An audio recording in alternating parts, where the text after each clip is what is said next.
Okay. Over here, by the plant. And like, He's gonna think the plant's talking to him. This is great. and he like looks over and he's like, buddy, I don't know you could talk. Why you sound like a girl? I'm not the All plant. plants are girls. I was hoping you'd come over though. This is Texas. I'm invisible right now. All of Texas. Well, not all of Texas. Oh my god. A person. I technically lived there for a very short time. You met me. I don't need to know your backstory. What Okay. what do you need? Well, there's a group of people. No. Go through the entire fence.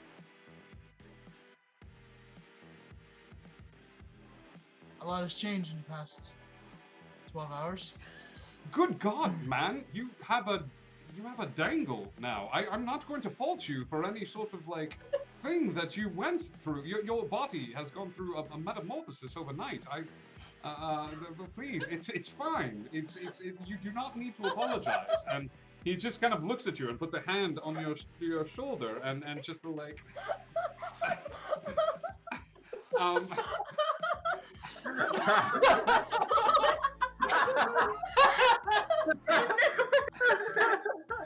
You got a dangle. Like, all right, you were somebody who lived in Texas, Right. and then you It's took not the name important Texas? though. That part isn't important. This is the important thing. Why would you open with that if No. it wasn't Well, important? I was just trying to introduce myself. Okay, so Okay. the important thing is there was a group in here, and now there's still one of them, but the others are gone, but they're coming back, and they want to kill us? Are they from Texas too? No, I don't think so. Maybe. But the important thing is they want to kill at least one, if not more, of us, and or do serious harm and damage. So, do Okay. you guys have rules or like a safe room? No, we kind of play Or- it fast and loose here. Yeah, I've heard that. So we should just kind of hightail it on out of here? I mean, you could fight them. That'd be kind of entertaining. No, Well- right?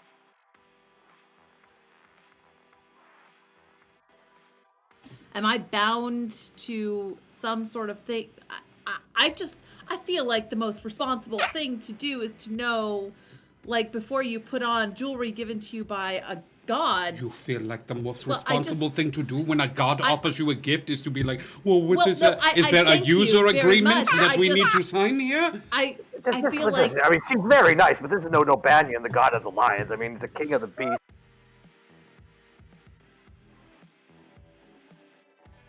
And as Bubba walks out, he goes, "Hey, man, now I'm gonna get him turn on. Woo! Sorry, guys, I speak Bubba. I know how you doing. And man, film artificer, Robert, just putting stuff all the time. You ain't fooling? Hell, my brother Cletus would love to talk to you. Hey, man, I'm terrible. From 1, 2, 3, 4, 5. Hey, they're feel like pretty like people you're going in. All right, now sounds good. I'm just gonna cast in code thoughts to just pull this memory out for later. Someone's gonna want to study. Are you always invisible? No, I just did this because I was trying to be stealthy. It's not working very well. I can see that. No, because you're still talking. I know, I have learned my lesson. I haven't learned my lesson. I'm just going to put that out there. I'm going to do more stupid stuff. It just kind of happens.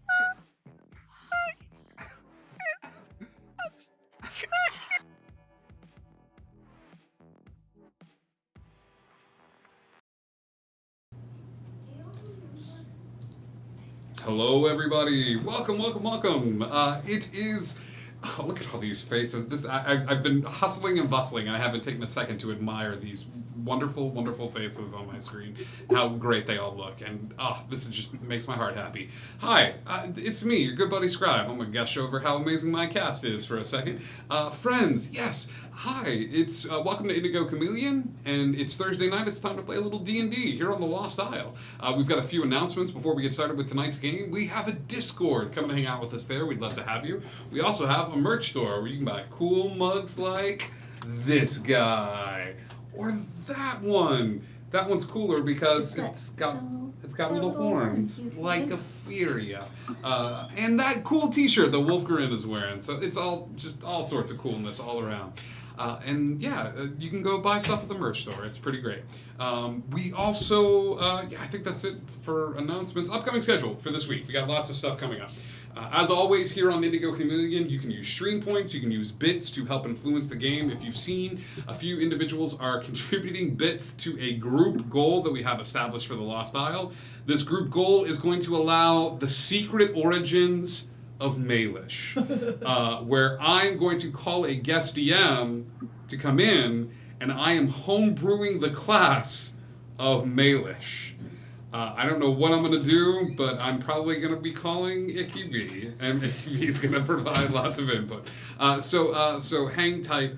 If we reach our goal, our guest DM will come in, and we'll do a one-shot for you all, and we get to hang out with Malish for a little bit. It's going to be a lot of fun. That is the group goal, but you can use your bits to buy all sorts of fun, interesting, cool things. You can grant inspiration to the players, and buy rerolls for the players and group inspiration, and all the way up to, if you want to grant the players a feat, you can do that as well. All of your money goes to us improving what we can here at Indigo Chameleon. Upcoming schedule for this week. Tomorrow, we have part 2 of the Amen duo. This is going to be the Amen East Coast edition. I think last time was West Coast. Brand new group of clerics in the realm of the Unbroken Veil, modern day D&D. And this is a group of clerics or paladins that work for the various churches of the Unbroken Veil that are set forth to right wrongs and help when demonic possession and apocalyptic crises rear their ugly head. This group has their work cut out for them because they have a collective 200 plus points of damage headed their way after the events of the one shot from last Friday. So, boy, it's going to be a doozy. Hi, Hellspawn, welcome.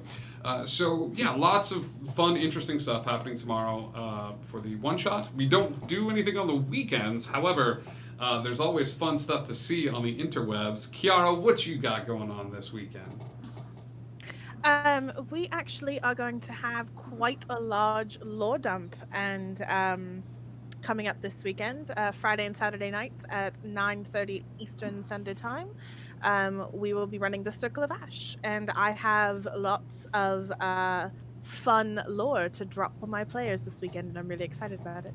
I'm very excited as well. I will probably be watching and throwing bits at you because Circle of Ash is amazing and Icky V is an amazing DM. So tune in for that. And you can also possibly watch some Beat Saber this weekend. Wolfgren? Heck yeah. Yeah, there we go. Day 53 of my 90-day Beat Saber weight loss challenge, down 34.2 pounds, 15.5 kilos if you use a real weight measure system. But we're feeling good. We're going to keep that going over through the weekend and everything, so come and have some fun. Yeah, Indigo Chameleon and I did a cleanse, and I cut out alcohol completely. I found out something interesting this week, folks. Alcohol is bad for you.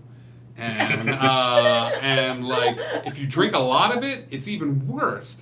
I have been losing a lot of weight, Wolf, that I feel like I'm back in this race just from not drinking the insane amounts of whiskey that I was drinking. You know, the funny thing is, I've got a whole bottle of whiskey that I was just about to send to you. You know what? It's that scene from Parks and Rec. Like, Andy, how did you lose all that weight? I stopped drinking beers. That's it. Oof a doof. Yeah, so tune into either of those streams for fun shenanigans this weekend. Tuesday, we go to Wanderlust as the group narrowly escaped certain demise on Tuesday. It is our brand new campaign. We're 3 episodes in. This will be episode 4, and the group has some major changes coming their way as all of them have gotten those special boons that happen at level 3 for a lot of their characters. So tune in for that. And if you want to, you can listen in on the podcast that we drop. There will be a new episode on Monday, but you can follow along with that as well. With other surprises coming in auditory form later. So we're working on some stuff behind the scenes that not even Lost Isle knows about. So this will be very, very good stuff coming down the pipeline. I think that's it for upcoming shows. I think that's it for announcements. Anybody else have anything they want to plug? Anything they want to talk about this weekend? All right. Once upon a time on the Lost Isle. Holy crap, Atavistix is back! How did we not talk about this? Atavistics was joined us for those first few episodes, our jump into the Lost Isle, and had to depart for a bit of time to have some adventures elsewhere, the adventure of life, and then was able to postpone the adventure of life and add the adventure of D&D and nerdy stuff with us for a little bit. So we are very happy to have you back, sir. Welcome aboard. The group on the Lost Isle. William got married. It was pretty great. People had drinks. At the reception, people were hanging out, partying. Texas was immediately bamfed out of existence by the White Dragon that had made an agreement with her that Texas was going to go on a mission for him. The rest of the group was enjoying the festivities until some odd individuals crashed the party. These individuals were wearing suits that seemed to have faces and hands that were phasing in and out of time. As these individuals crashed the party, the group found themselves going through a portal and sliding sideways when the island slid backwards and forwards through time. However, we're doing something a little different for this particular arc as a thank you to the players and their amazing dedication to their craft and their character and all of the awesome choices that they make and sometimes don't make, which are even more fun for me. This time, we are shifting sideways into a place that I love and hold dear to my heart, Eberron. For those of you that know Eberron, you know that this is a steampunk lover's dream, and I am that steampunk lover. Some of the characters that you know and have been following this whole time have shifted classes a little bit, and some of them even shifted their races. So before we get started with tonight's game, I want to go around the table and describe a little bit about who you're playing this evening. For some of you, this is going to be a shorter conversation than others. So, Hortocross, I want to start with you. As the audience looks at the roof where your hero is stationed, they see zeppelins and they see a lightning rail train going past in the distance, but what do they see when they look at you? They see a roughly 5'6" tall, 145-pound half-elf. He's got a nice full beard. His hair is kind of almost windswept back behind him. It looks natural, but it probably isn't. He's wearing, if anyone's familiar with the Assassin's Creed series, Black Flag specifically, he looks very similar to Edward Kenway in his dress and style. Leather and basic clothing in that sense. If you look closely enough, you see he has a few tattoos, one peeking out from his chest, and another that's kind of a pale bluish, almost giving off a hint of a glow. And if you look really, really closely, it might move a little bit for you. He's standing there ready for anything. Also on the roof, we see Turk. But Turk looks a little bit different. Turk, tell us about your character. Turk has become a mountain of a being, standing at well over 8 feet tall, weighing close to 400 pounds. Full gleaming plate mail, and with a nice great sword hilt jutting from the back of his back. He is not something that you want to meet in a dark alley anytime soon, although I'm sure he's just a teddy bear at heart.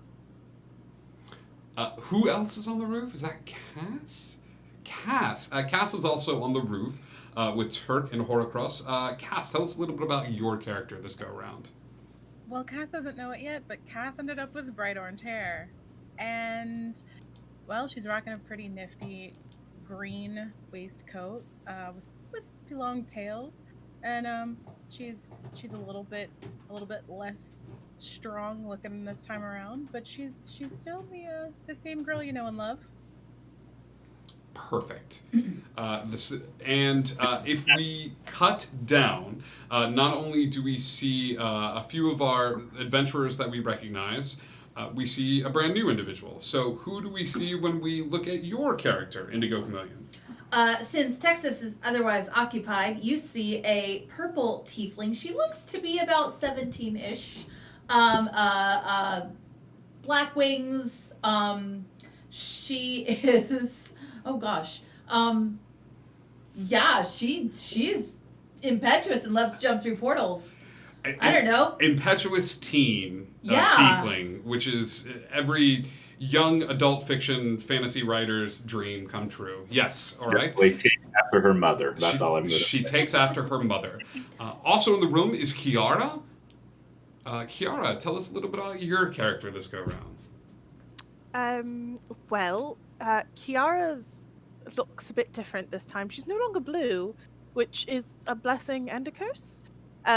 She's about 6'5" now. She is an elf, with auburn hair, because she still prefers that. And her clothes don't look quite as freeform as they did before. They're a little bit more classy and slightly glamorous. How are her eyes? Does she have... Her eyes are this interesting color. Normally they're hazel, but they keep shifting oddly between hazel and yellow at the moment. I'm not quite sure what's going on. I just meant, are they attractive eyes? Is there a through line for these? There is. There's, of course, the bedroom eye. You can't have one of my characters without them. That was what I was angling at. And lastly, the biggest change that we have going in this particular game, William, tell us a little bit about your character. Yeah, so bear with me. I know this is going to take a little bit of time. We'll go over it piece by piece. So you see a human wizard with a mechanical eye. And he looks like the guy sitting below me and to the right a little. All right. Oh, he looks like the scribe. That's great. For everybody that just joined us, for some reason, we don't know if there's a raid going on or our numbers just shot up. Welcome to D&D here on Indigo Chameleon. We're happy to have everybody. Thank you so much for tuning in. So, heroes, for those of you that are not from around here, Horrocross and Etheria, you all have a memory that is clear as day of all of you sitting around a kitchen table in Monterey, California. Playing a game with Gary, who introduces you to the world of D&D through one of his favorite modules. Explorer's Guide to... the Eberron campaign. So the campaign may change, but the characters may change, but the players stay the same. So all of you have this memory somewhat implanted into your mind as you think back to your fun time sitting around the kitchen table. However, you are immediately thrust into the reality of your situation. So, Horrocross, you're up on the roof and you see some individuals there that have just seemed to manifest out of the blue sky around you. What would you like to do? I look over, give him a little head nod, and think for a second, and immediately reach for a pistol that's strapped onto my chest and point it at the big guy. All right. Peace. Peace? Oh my! Who are you? Voice. I'm Turk. You're the one holding the gun. Who are you? Wait, you're Turk? Yes, I'm Turk. What do you mean? Cass, I've been Turk for... Do you... Who are you? Man, Look into the new guy, then. You check these out yet? My gun is switching from target to target. While Horrocross's gun switches from target to target, Turk's having fun with his new guns on each shoulder. And while that is happening, Horrocross casts Turk. I need all of you to roll a perception check for me as your spidey sense begins to go off a little bit. No, don't. I am not nearly as perceptive as I used to be. Oh, no. That's okay. Turk, what'd you get? I've got a mighty 12. A mighty 12. A fine, hearty 12. Cass. A fine 31. A 17. A 17. Horrocross. Dirty 20. Dirty 20. Cass and Horrocross, while you are busy scoping out these new individuals that are there on the roof with you, there is a tiny explosion that happens downstairs. On the floor below you, there is just a change in pressure as there is a tiny whoomph that seems to come across. Horrocross, you are very much aware of who is downstairs beneath this floor, and you immediately scramble over to the edge of the roof to look into the room. Yes. All right, let's cut to the scene that's going on right now. Etheria, you see a couple of new individuals that you've never met before in your entire life as they enter into the room. Heroes, what would you like to do? Hello. What are you doing here? I think we'll ask the same question. Where is here? Let's be honest. Where? You don't even know where you are. That makes sense. You came through a portal. It was a great portal. Where did the portal go? It was a one-way. Where did you come from? Where did you come from? I did the present. The present. What present? A present? You got a present? Who gave you a present? I don't know. Third base. We're from. We're from the present. With that, the door leading into this very large bedroom explodes inward, sending shrapnel of the door at Etheria, Kiara, and William. I need all three of you to give me dexterity saving throws as chunks of the door go flying in your direction. For some of you, this will be a brand new saving throw. 16. 16. 25. 22. Sorry. 22. 19. 19. All of you make the dexterity saving throw, moving to the outward edges of whatever this blast or explosion was. Pouring into the room are individuals wearing black robes with odd markings upon their skin. The skin is a mixture of human skin and mechanical components. The mechanical components are not quite fitting with the human skin, and it looks like odd tendrils of arcane forces are holding the materials in place. All right? These individuals shamble into the room and look at the two of you and let loose this guttural scream that seems to be a mixture of somebody gargling little screws and bits of metal into their mouth. That being said, I need everybody to go ahead and roll initiative for the very first time in the Eberron-ward arc. All right, let me roll. Oh, that is a nat 20 for these guys. 20 to 25. Is there higher? Hang on. They're higher? Let's do 25 to 30. 27. Higher. 31. 31 for William. Then And 27 with Horcross. Turk? A dirty 20. A dirty 20. Okay. It's going to be the mechanical individuals first. By the way, Cass, you can go ahead and add a +3 to your roll as well. Your initiative. Smile roll. Your smile attack. Oh, well, that's great because she's really distracted from the gun show. I'm She's very confused. Well, it's my charisma that's giving you that +3 on your. 19. You're right, it is. 19 for you. For Affy. 20 to 15. 15 to 10. Yes, Cass. You might be muted or we couldn't hear what you just said. Even after the bonus, it was a 12. A 12, okay. She's real distracted. Kiara? 7. Yeah, there she is. That's what I'm talking about. William, you are first as these individuals come tearing into the room. They are scanning the room and looking for something, and their eyes alight on Etheria, the tiefling girl at the back corner of the room. I cast Thunder Wave. All right, what is the save on Thunder Wave? 17 con. 17 con. One of them fails. The other one makes it.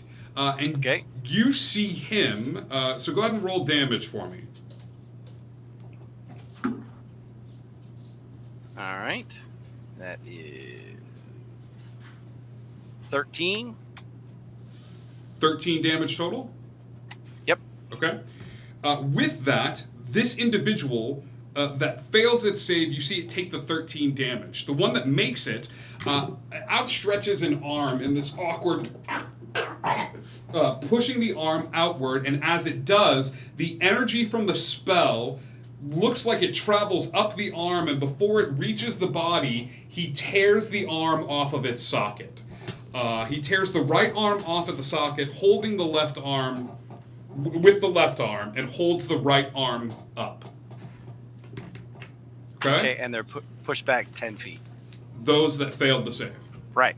All right. So a couple of them are pushed backwards. One of them absorbs the energy. Perfect.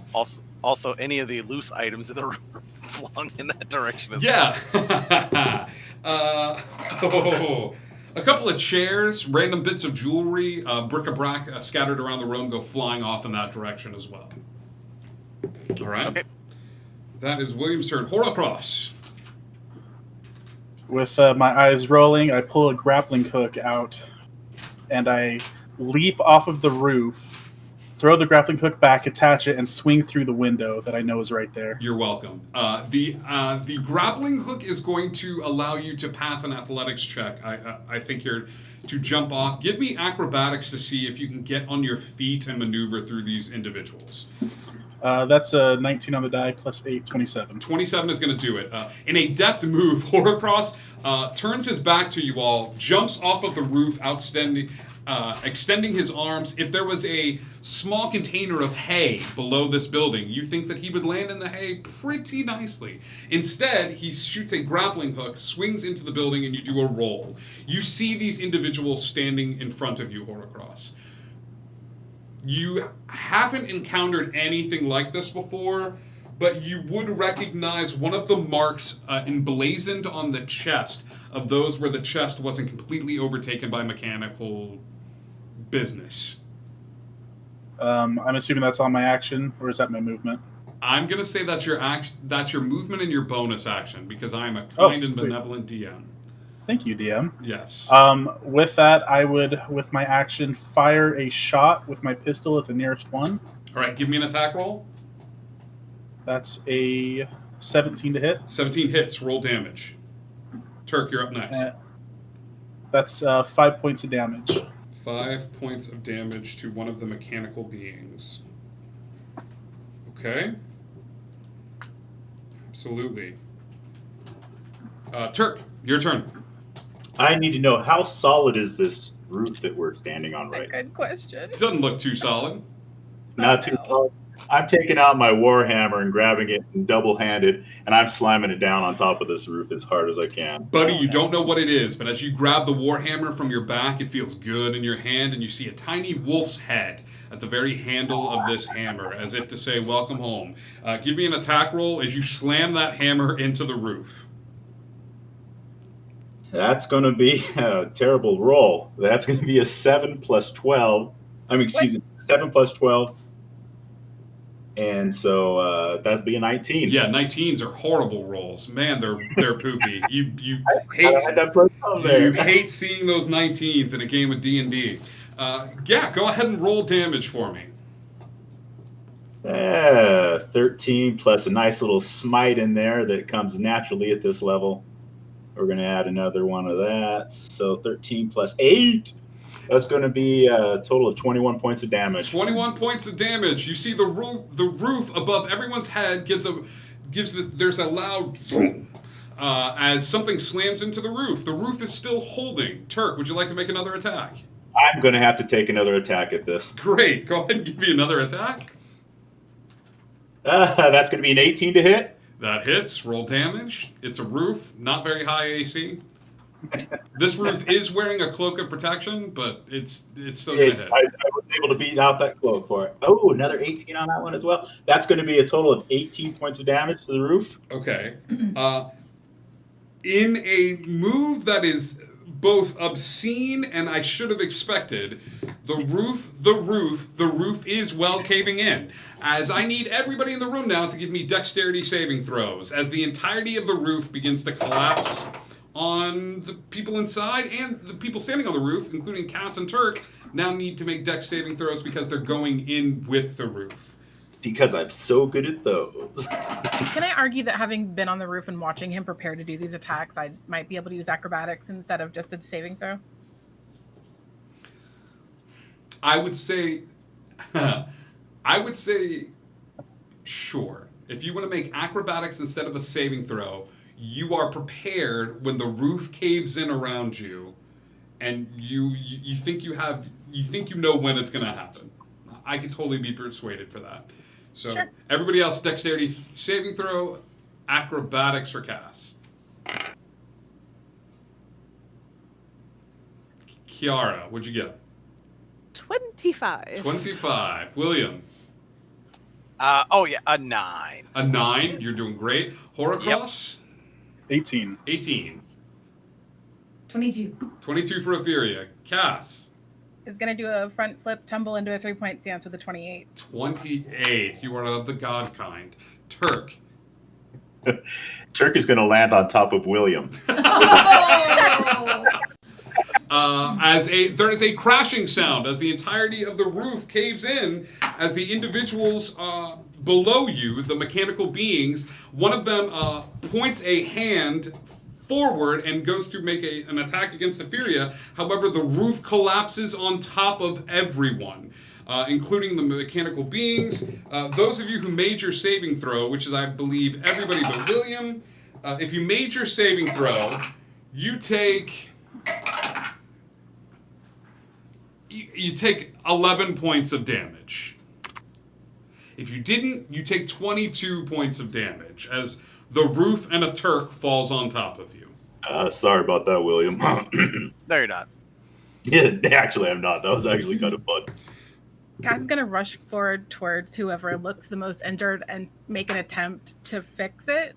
We're actually still in combat because some of them didn't come into the room. So as that happens, another 3 or 4 of the individuals come tearing into the space from the hallway, as there seems to be an endless supply of them. Ophelia. Okay, so the one that's closest to me, or the one that's looking like it was going to attack me, how far away from me is it? It is 20 feet, if that. Okay, so I'm going to hit it hard, because might as well. So I'm going to start out with a 4th level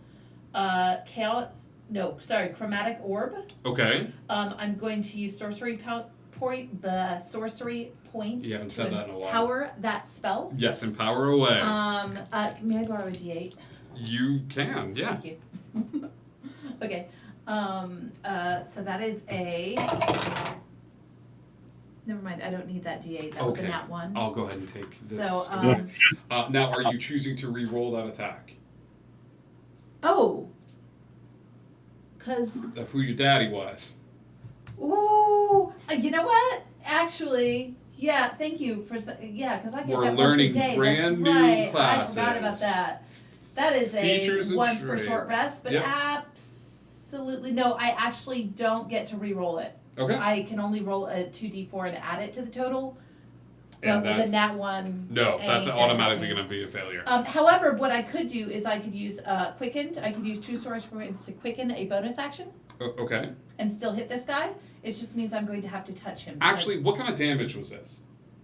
It would have been lightning damage. Would have been lightning damage? Mm-hmm. With the nat 1, I think that lightning is going to veer off and zoom out into the sky, and let's see if it hits anything. But go ahead and roll your bonus action as a bolt of lightning goes flying off towards the sky.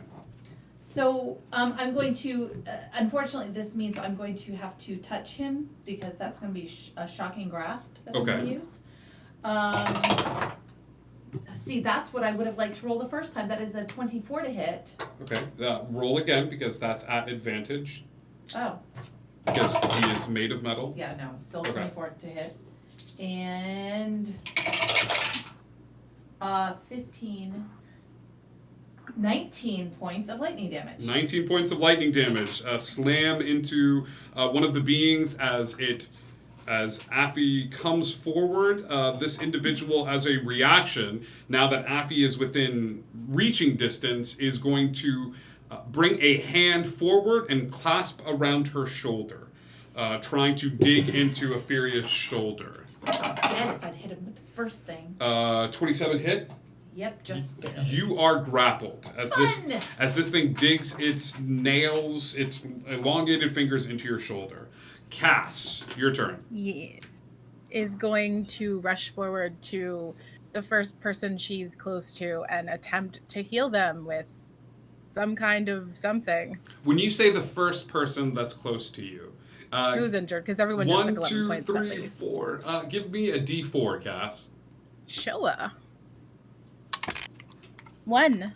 The new guy looks hurt. You still gonna run to him? I don't know the fella, and he was vaguely threatening on the roof, pointing a gun at me, which Cass generally doesn't like. So Okay. no, not him. Then you would see William, slightly injured, and you'd run over Sure. to him and heal him. Yeah. Slightly. How are you healing him, Cass? You said 22 points of damage. That's an awfully good question. How is she healing? She's gonna try. Okay. You would be Because she's- you would be aware that your skill set has somewhat changed, just as Ah. Turk's skill set has somewhat changed. Just how everybody has kind of just awakened in this reality and realized that things are a little different here. And as you awaken to this, you realize that some of your cleric powers have disappeared at this point. However, you have awakened in the body of a rogue. So that's for the sake of the story and the fact that we were here for 20 seconds before this combat happened. I'm gonna say that she's gonna take the whole round to try and put the brain together on that one, and she's gonna rush forward and think about it for 6 seconds. You go to heal William, and you, instead of going up to heal him, you accidentally run up to him and slap him in the face. Roll for damage. I'm No. okay with this. I'm not I'm okay like, with buddy! this. Wait, no. Oh my god, my sorry. body's born to attack. You're lucky I didn't have a dagger in my hand. It would have been total sneak attack on both of our parts. Good. That's Cass's turn. Kiara. Well, I don't like the fact that this new person who wasn't being mean to us just got grappled. So, can't changed what I was gonna do. She so screams out going... in pain as this creature begins to. Yeah. Ah! Okay. Thank you for helping. You're welcome. I just had to read health on. We went through the slapping, and so The slapping. The slapping. Thank you. You're Husband. healed for 4, but you take 7 damage. Dang. I'll talk to you later. There's an item that actually does that. I am going to. It's a homebrew item I found called Battle Healer's Boots. You kick somebody and give them damage, but you heal them. I am going to. Man, all of these new spells. I'm going to a bonus action. This is the equivalent. Inspire your new friend. This is the equivalent of me trying to pick the easiest race on Mario Kart before I challenge you all to Rainbow Road. Like, I'm giving you a second to learn the buttons of the game before I immediately go like, cool, here's a blue shell, bye. Like, all right, you inspire your new friend. Yes, I'm going to sing a little bit of Shake It Off because she was just attacked. So shake it off, and give her a bardic inspiration. That's an and 8, then, yes. And then I am going to, I'm gonna Eldritch Blast it. Give me an Eldritch Blast. The one that's holding her? No, because I don't want to hit her because new fingers, who dis? So I'm going to aim at somebody else. Cool. Are you finger gunning it? Like, I just need to know for my own sake. Are you pew pew? Yes, Okay. and I'm gonna say bang bang as I do it too. Bang, bang. because Got it. reasons.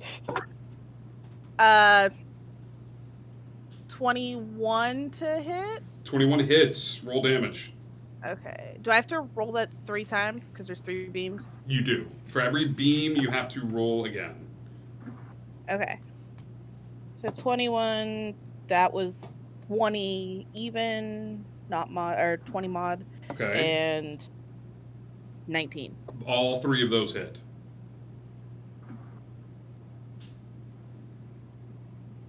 D10s. D10s. I'm not used to rolling D10s. Everybody's having to change. Makes me so happy.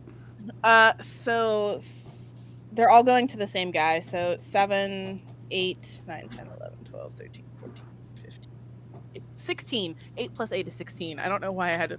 Okay. Yeah. One of them falls. One of the beings just kind of flips backwards and hits the ground. And as he does, 2 more enter in from the hallway and start coming into the room. Like they're pouring in like ants. But all of them are seeming to stop and look at the one that is holding the newcomer to your group. It's your action. That's your bonus action. Are you doing anything with your movement? I'm gonna.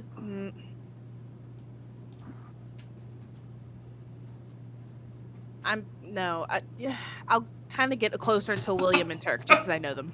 Okay, you back up. You back up towards William and Turk, trying to form a ground, a basis of what's going on. Sainty Love, we've got a bunch of people that have switched around into different classes. We're in Eberron, and we've met Etheria, a tiefling girl, and Horacross. Everybody who loves playing Assassin's Creed is freaking out because he's that guy. But he's magic, and he's way cooler. So we go back to the top of the initiative order with William. William, more and more of these creatures are coming in through this small opening into this big master bedroom. Okay. I'm going to cast Lightning Bolt. Okay. Who all is standing in front of me, character-wise? I deserve this. Cass and Etheria.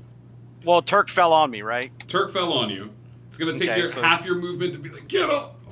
Like, no, wait, we got to play this right, man. This dude is like 300-400 pounds easy. If this have to get up to cast. If this dude is on, no, but you do need to see. Well, I can't see past him. I can see at him. Broham is 300 to 400 pounds. You are a human wizard, my dude. All right, so what I'll do is I'm going to cast through him with this lightning bolt. All right, there we go. There we go. All right, you cast what the does that lightning mean for bolt. the girl who just slapped you? I don't know that I would recognize. I might recognize Cass if I could see her face, but since I can't see her face, I definitely won't recognize Turk. Great. Give me that sweet lightning bolt, big guy. It's just going to be a 3rd level. A human wizard can be 300 pounds if they believe in themselves. However, William has described his character, and that character ain't 300 pounds. No. Okay, so it's a 39 and some dex saves. Dex saves. But it was a line at the door, so I know where that line to the door. None of them make it. Okay. Turk. Do I have to make a dex save? You do need to make a dex save here. Yeah. No, I don't. All right. Roll some damage. 39 is the damage. 39. 1, 2, 3, 4, 5, 6. 6 of these individuals explode. Including the one holding Etheria. Etheria, I'm going to give you a dex save at advantage. Oh, okay, that's better than not. 18 plus 3, 21. All right, so you take half of that damage. What was the damage on it? 36? 39 was the damage. 39. So half of 39. So you take 20. 18, 19. 19. I'm going to use my reaction to, if I can figure out what this thing is. I've got something that allows me to mitigate some of that damage, I believe. You do have something that's going to help you mitigate some of that damage. Endurance. Was Cass making that deck save too? No, I'm going to say that Turk is enough friendly fire. Turk and Etheria are enough friendly fire for me at this point. That Cass slapped William and then managed to move out of the way a tiny bit. Thank you. Kind and benevolent to him. Of course. So I am mitigating a total of 7 plus 2, 9 points of damage on that. 9 points of damage. Thank you. That's for him. That's not Oh, for never you. mind. Sorry. I thought that was... My tough hide, I wish That's I okay, could've. I'm super tough. I'm great. I'm like really awesome, and we don't know each other, so you know, Yeah. I'm good. I didn't have options. Anyway, I ain't doing hunting. I need my highest passive perception in the place. That would be Oh, not anymore. I wouldn't. Kiara. 19. 19. 19. 20. 20 as well. Horacross and 12. Kiara, this is going to help behind you all. Where Etheria was once standing by the dresser, now that the roof is open, Billy has to improvise on the quick. A ladder is going to fall straight into the room. This ladder is connected to an airship. Not only is it one ladder, but now that there's no roof on this place, there are two ladders. Both dropped into the center of this mess. And you look up and there is an airship floating above you all, but with a quick egress out of this space should you choose to take it. For the time being, there are no enemies about. Horacross, it is your turn. Knowing what my job is, I grab Etheria around the waist, hoist her up, and grab onto one of the rungs of the ladder. Okay. Do you let him do this? I make a face, but I let him. But do we know them? Do we need to know them? Well, I guess we can just fight more people on the airship if they were coming for the other ones. Safety now, we'll figure it out later, as we always do. Okay. Great. Okay, bye. No. Horacross begins to climb up with Etheria on the ladder. However, the ship does not leave. As if to say, like, everybody needs to get out. Turk. Turk is standing up and actually drawing his shield and moving over to where those guys had come in. Everybody up! Everybody up now. Anybody want a peanut? Turk slams his shield into the ground, and it's just holding the line. Epheria's climbing up the ladder. Well, I've just realized I have wings. You so do. I might as well break free and fly on ahead because I want to peek up and see who's at the top of that ship. Just like the song, I've got to break free, Etheria breaks free and starts flying up to the top of this ship. You fly up towards the top of the ship using your movement, using your flying speed, which is still 60 feet. No, it's actually 30. It's the same as my walking speed. With dash and movement? Oh, with dash, yeah. 60. With dash and movement, you would fly up to the top of the ship, and you would see a very polite-looking gnomish man with a whole bunch of automatons. The gnomish man is drinking a bit of tea, and he's sitting in a red recliner that has little mechanical legs at the bottom of the red recliner. And he goes, Etheria, yes? Do I know him?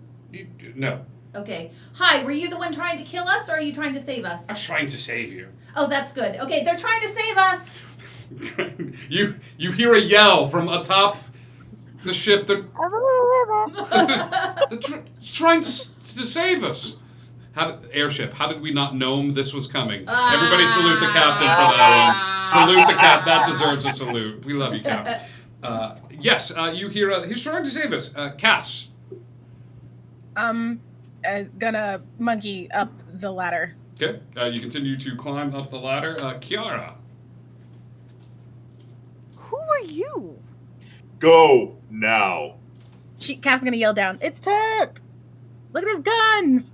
I don't like that you're taller than Go me. No, I'm gonna go climb the ladder. I don't like that you're taller. He drops his sword, he drops his shield, the gun it up. All right, it's worth it. Free actional with... Okay. Good. Turk, as you hold the line, Kiara begins to climb up. We go to William's turn. We'll talk later, William. Get out of here. Turk? Yes, go.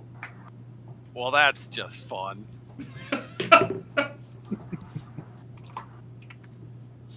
Don't make me eat you. What are you doing, William? I will... What? How many can I see at the door? Like, through it? Can I even see past him? There's nobody. We're not seeing anybody at this Give moment. me a perception check at disadvantage.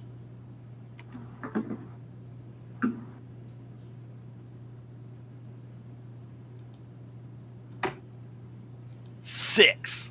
Nope. Turk's a big man. You see, you see two things. The and the gun show. The and Gotcha. gun show are Gotcha. blocking your way. You can't see Gotcha. through. Yeah, I wish I had bought tickets, but I did not. No one can buy tickets. You can only hope that yeah. they're given to you freely. Freely. All right. Well, I'll head up, but Turk, you're not staying behind. No, I'm not. Just get out of here so I can get up the freaking ladder already. Turk, you're gonna pull the ship down. We're gonna find out, aren't we? Turk's the dang anchor. Turk, you ever seen those National Geographic where they take that scene of ants or insects swarming over a body and then they play it in fast motion and you just see it start to devour until there's nothing left but the bones? I'm not sure I like this analogy. More and more of those individuals that you saw before are starting to swarm this building. And as you hold the line for this hallway, more and more of them start to pour into the hallways and outside of rooms and doors heading in your direction. I'm going to give one look down at are these aberrations by chance? They are. He's going to hold the shield in front of him and he's going to attempt to turn them.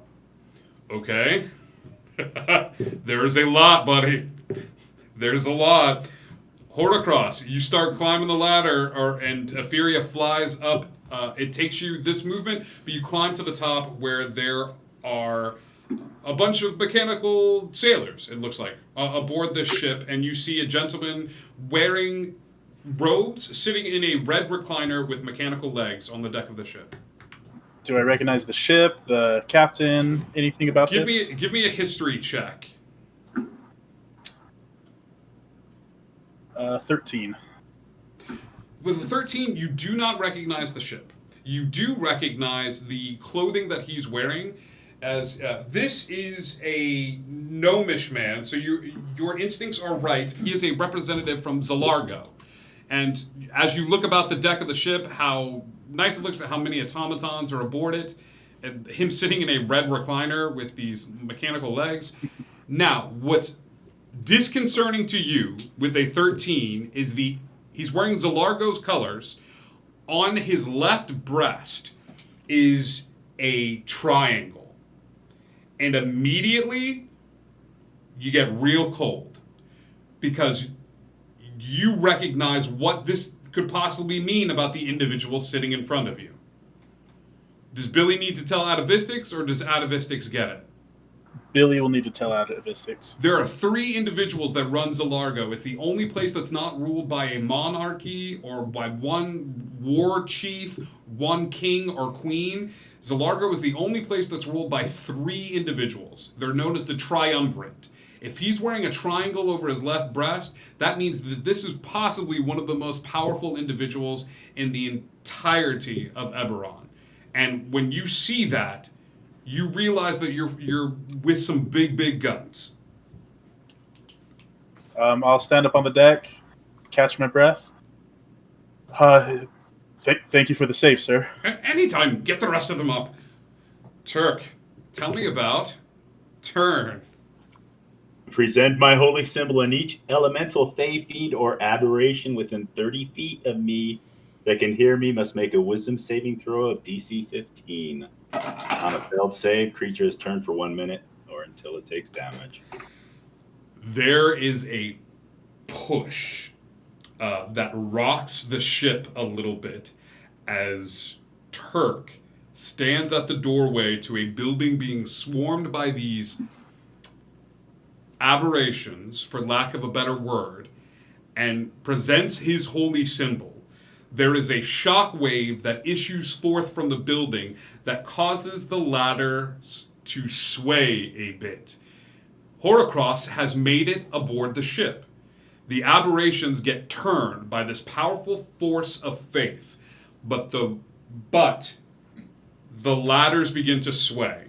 William, Kiara, and Cass, I need strength checks to hold on to the ladders as this shock wave comes forth from Turk as the immovable object meets the unstoppable force. Are any of them within 10 feet of me still? Absolutely. They get a +3 to that save. All right. All of you add a +3 to that strength save. Well, I got a -1 for strength. Now So you that got gave a me +2. Yeah, so it gave me a 17 +2. Woohoo! 19 total, William? Yeah, I rolled an 18, so it's -1 then +2. You managed to barely hold on to one rung of this ladder. Kiara. I got a nat 20.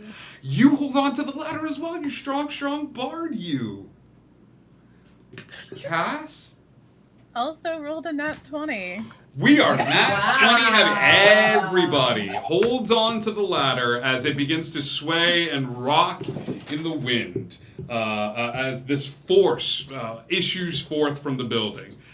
Turk, you hear a very loud crack as the aberrations leave, but the building supports are starting to go with it. I'm going to turn and leap for the okay ladder. Acrobatics or athletics, kiddo. I'm going to say that's your... use athletics? Yeah. After you look down, you see the ladder swaying. These individuals are barely holding on as... Turk, you're going to do this on your next go-round. You're going to go do this on your next go-round. Cass? Actually, Affy, are you doing anything to help these newcomers? How much bigger? Who's like? Because I'm not that big. Horacross is on top of the ship with you. Like he's hit the deck with you. Right. Okay, so I'm gonna fly and see if I can at least help stabilize somebody. The image of you just flying and being like, y'all are gonna die, but you're at eye level with them as you... Cass looks light-ish. Kiara looks light-ish. William looks light-ish. I mean, they're all pretty evenly... Okay, like if I can grab somebody here. How about this? I'll tell you what. You're going to assist their movement, so they're going to be able to get up faster. Okay. So pick one of the three of them that you're basically going to put your arms underneath and be like, let's go, go, go, go, go, go, go, as you're pushing them up the ladder. Okay, this is weird. Hold on, who's at the top of the ladder? What's the ladder order right now? It's Cass. Cass is up. Kiara's next. And then I'm at the bottom. William's at the bottom, and the bottom of the ladder is about to be... Okay, so yanked. who are the bottom two people? Because I have an idea. William and Kiara. This could go... Oh, okay, and William's the one that I probably could not get on my own because he's quite a bit bigger than me. I mean, everybody's kind of humanoid, medium size. All right, well, it's funnier to go I'm the for same. William. I'm the same size as the guy sitting next to you. Yeah. Okay, it's funnier to go for William though. So I'm gonna try to grab the back of Cass and William next to me. Try to grab the back of Cass to like help her up. But when I grab William, I'm gonna reduce him. You're gonna So he's shrink tiny William. That way I can like help get her back on the ladder, but I can just bring tiny William with me. Do you He's fail if this he's not save? willing, like he'll have to make a save. But if he's willing. No, I shrunken into recognize tiny what William. she's trying to do. Okay. Which is save my life. So he'll be 1/8 of normal, and I can just stabilize her and then fly up with tiny 1/8 size William. It'll be adorable. Toddler just yeet him up there. Oh, I could No totally yeet him yeeting! William. Just don't eat the wizard. It's a yeetless area. William, do you fail the save? Yes. I'll What would you like to do? fail the save. He shrinks down to toddler size. Oh my gosh, she's so cute. How does that affect magic? It doesn't. It's itty bitty magic. You'll Okay. take a minus D4, I think, to attacks, but I don't think that... Yeah, no, actually your weapons will deal 1d4 less damage. Yeah. So there's 1d4 less. Okay. Yes, just But while not you're the magic. attacking. But Just not the- the magic, just the weapon attacks. Yeah. You Got also it. have a cute lisp, but that's purely aesthetic. You got that little Okay. toddler... How does that sound? I'll do like a baby football hold with him. Okay. So that I can help stabilize Cass. Baby football hold. Yes. Gotcha. All right. As soon as she stabilizes me, I am going to look down at. It's not my turn, is it? It's not your turn. Cass. Nope. Do you need something from me? No, are you using your movement to move up the ladder? Are you going to dash up Yeah. the ladder? Okay. Cass, you manage to make it to the deck of the ship. And as you look down, you see a demon girl holding toddler William and pushing Kiara going, go, go, go, go, go. Like this. Okay. That is Cass's turn. Kiara, you climbing up? I am climbing up, and I'm actually. Let me see. Can I do this? He's still within 60 feet of me. Yes. Turk? Yes. Yes. I would say for the time being, he's within 60 feet of you. Okay, I am going to strum my I'm gonna wrap my arms around this ladder and strum my new lute that I love so much. While you're holding the ladder. Okay. All I'm right. gonna, so it's a rope ladder, so I'm gonna put my arm through the ladder so I can strum. Yeah. And I am going to cast a levitate on him. Okay. And I am going to sing a little bit of pluck and sing, I guess, a little bit of that Nelly Furtado song. I'm like a bird, I want to fly away. Because I can't do fly because he's not within touch distance, but I can Great. levitate. Great. So he's now going to levitate, and then I'm going to climb the ladder. All right. All right. That is, Kiara makes it up to the top of the ladder. William, it is now your turn as you are being held like a baby. Can I get like a miniature baby Bjorn? That would be phenomenal. Not right now. You're being flown up to the deck. I'm giving you one quick move here if you want to. As you're being flown to the deck of the ship. Are there things coming in the door beneath Turk now? No, not at all. Nothing's coming in the door. Nothing is coming in through the door. Okay. Nothing then. Okay, baby William. Now, here's the deal, Turk. You stood at the door, you pushed them back, and then it's back to your turn and you look back at the ladder from where you are at the door. At that moment, you begin to levitate. Unfortunately, you're not by the ladder. So walking towards the ladder is an impossibility right now. As the building is starting to buckle around you, what would you like to do? Can I swim? You can swim. Absolutely. Is there anything I can kick off of that will... The door frame. Where are you aiming? Are you aiming straight for the ladder? Are we angling? Or what are we doing here? I feeling this whole thing. I'm a little discombobulated at the moment. This is something that Turk, even young, small Turk, isn't quite used to. But he'll probably be pushing up a little bit high, going for a little bit higher on the ladder there. This is going to be a contested dex check, and here is how I see this playing out. Not athletics? I will make this an athletics, but it's going to shoot you out of the building, depending on what you roll. You're aiming for an even, like a middle ground number. Too little, and you're not going to get to the ladder in time. Too much, you're going to go shooting past the ladder. So there's a sweet middle spot here with athletics. With dex, you can just maneuver towards the ladder. So this is what I offer you.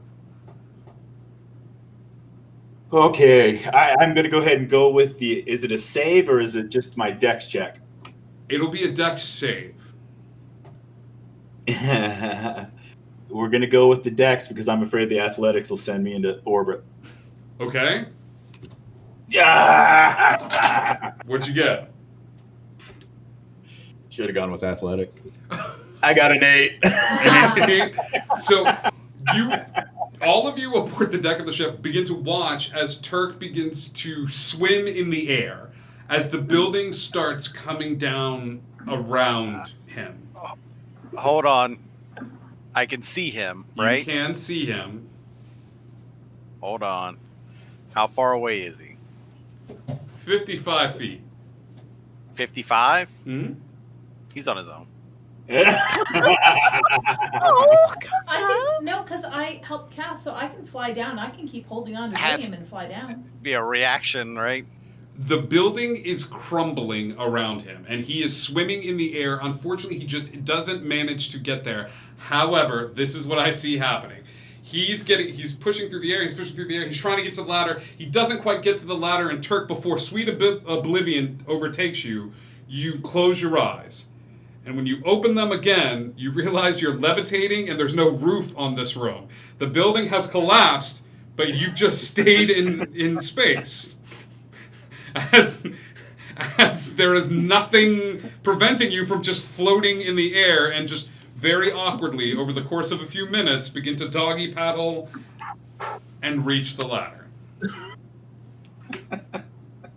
Okay. After a bit of time, the remnants of this building can be seen from atop the airship as people are gathering near the bottom. And you all find your way aboard the deck of the ship. The Topsy-Turvy. The Topsy-Turvy is an airship. Yes, thank you, Kiara. I was waiting for one person to do it, and you did it, and you made my dreams come true. The Topsy-Turvy is a beautiful-looking ship. Immaculately done. Most of the time when you're seeing airships like this, Horrocross, you would be used to ships that have been well-loved and have marks in them from returning volley. This ship is pristine, almost to an annoying point.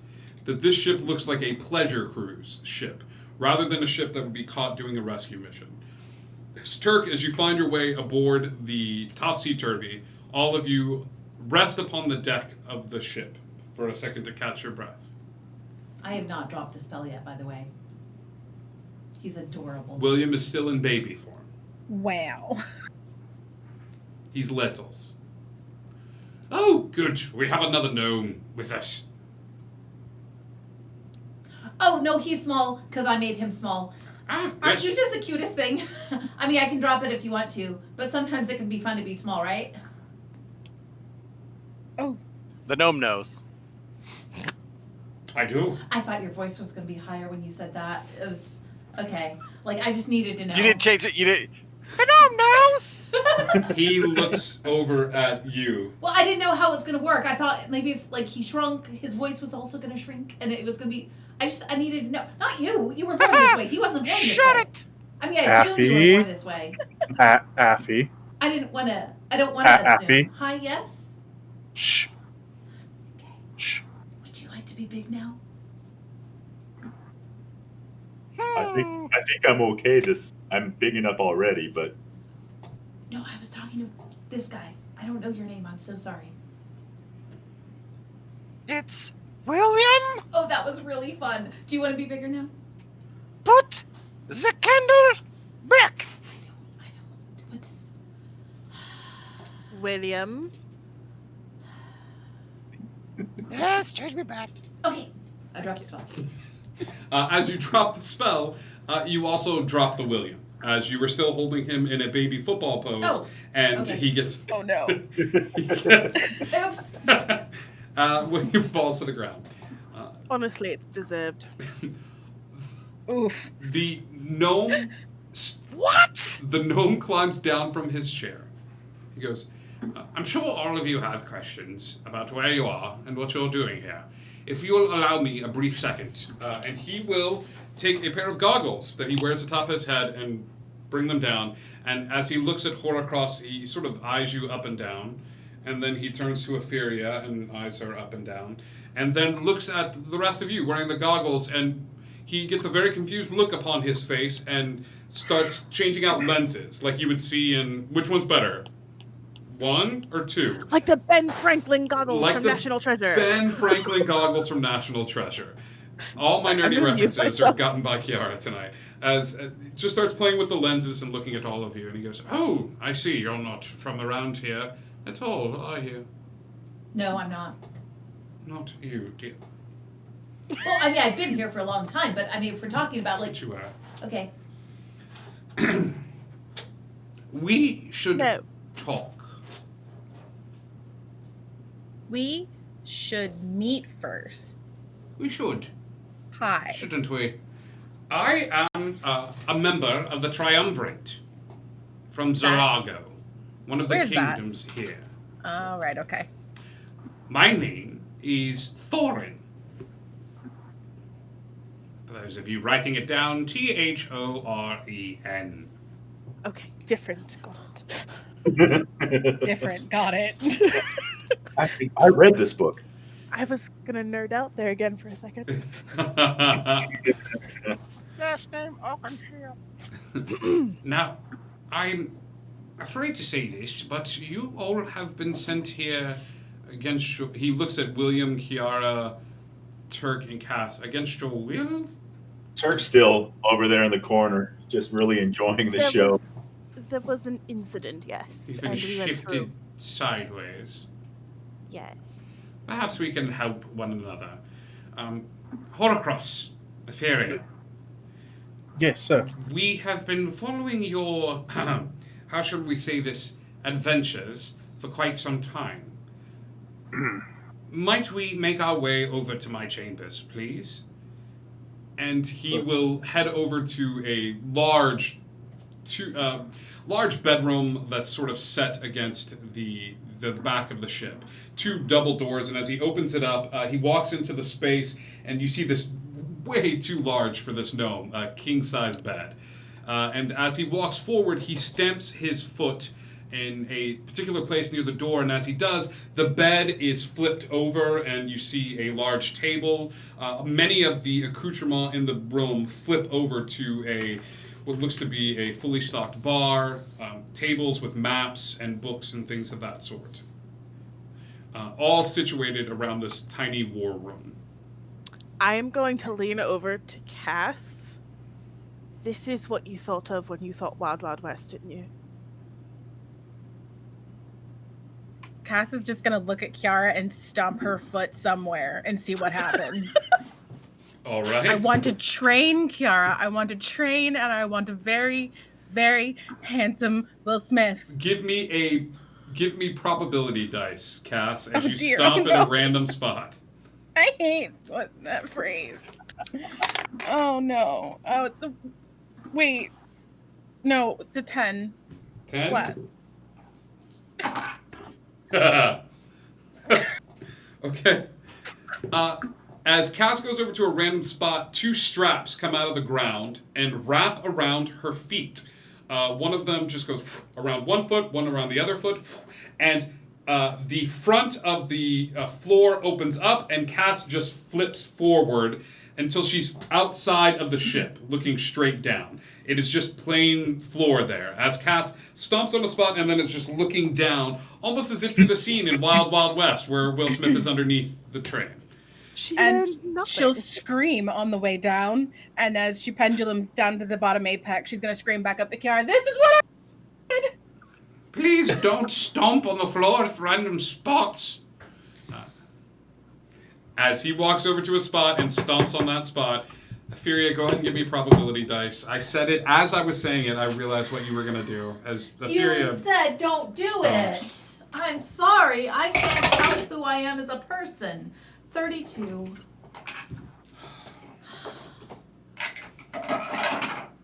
She's already stomping at that point. We're just the Chaos Crew this time around.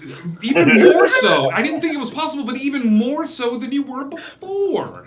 When the bard is the voice of reason, you know this has gone too far. What? Timo just showed up. I haven't done anything wrong. The Timo just showed up. A giant, you hear the sound of...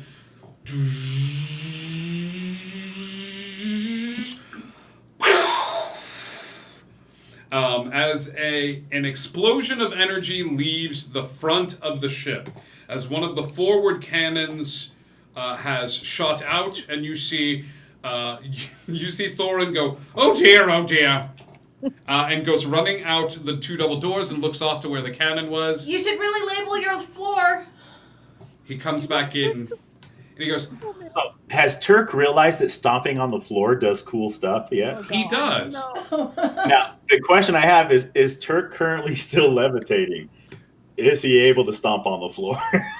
You would still be able to force a stomp on the floor even if you're levitating. He goes, as you go to stomp on the floor, he goes, and he will point towards a spot that's closer to where you are, and he just points to that spot. I give a shrug and give it I've got to. He gives it a stomp. Yeah, the spot that he pointed to? Yep. As that happens, he is going to hop aboard. He was going to hop onto that red chair again as electrical current travels up the floor and through each and every one of you, knocking you all unconscious. And he What if goes, I'm being beneath the ship? Yes, even you beneath the ship, as you see the electricity coming through, as he goes, "You'll awaken Zalago where there's less stomping," as all of you embrace sweet, sweet unconsciousness. Does this count as a long rest? This is probably How does a short rest? That's the question. This counts as a long rest. All of you embrace sweet, sweet unconsciousness, resting for quite a long time until you awaken in an underground chamber. Roughly 8 hours has passed, and you are able to tell that because Horacross, you would have a timepiece on your person for such things. You would realize that roughly 8 hours has passed, and before you is Thorin. You are all sitting in chairs, and there's a nice little spread of food and what looks to be water in jugs. And he goes, "Stomp as much as you like, nothing shall happen on these floors." I stomped. That was actually pretty cool. I feel much better now, thank you. You're very welcome. Welcome to the kingdom of Zalago. You are all very far from home. You are in a place that is probably very strange to you. Etheria and Horacross. The kingdom of Zalago, if you are not understood, is a kingdom of respect and passiveness when it comes to the wars that rage the land. We try to be mediators, artists, bards, that spread goodwill. That being said, while you are here, you are my guest. And as a member of the Triumvirate, that means quite a deal to me. For the rest of you, I'm going to assume that you are strangers in a strange land, but if my calculations are correct, the more you are here, the more information will return to you. Let me help speed along the process. Here, there are dragon-marked houses, continent states and city-states in a war over territory and people, strange monstrosities and darkness inherent in the land. You are here at a most unfortunate time for all of us. And once again, Zalago is a place that tries to remain a beacon of light in dark times. Something is missing.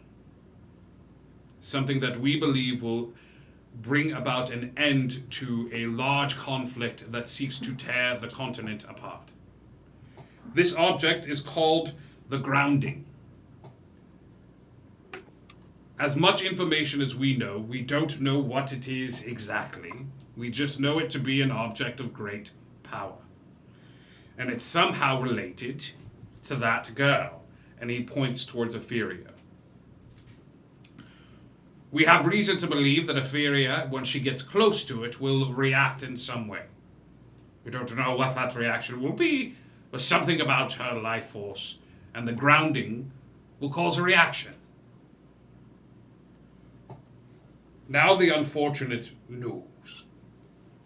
The reason I know so much about you, Horacross, and you, Etheria, is the same things that brought you together. Captain Invilios of the Shan's Jewel sent you on this mission, correct, Horacross? Yes. How long ago was this? 9 months, 3 days, 4 hours. Captain Invilios died 11 months ago. You have been swindled, No. dear lad.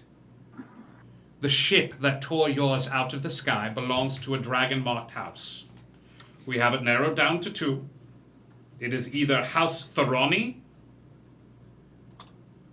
Thuranni, or House Fiarlan, Piarlan.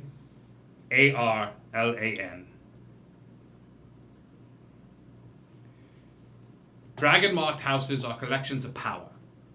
Individuals that bear the dragon-marked house, or the mark of a dragon-marked house, are involved in different things. Now, many of the people here believe these two houses to be houses of entertainers, musicians, but really, these two houses are filled with assassins, spies, covert operatives. We have reason to believe that they took control of the Shan's jewel and killed your men, Horacross. You have been serving under a false god for quite some time.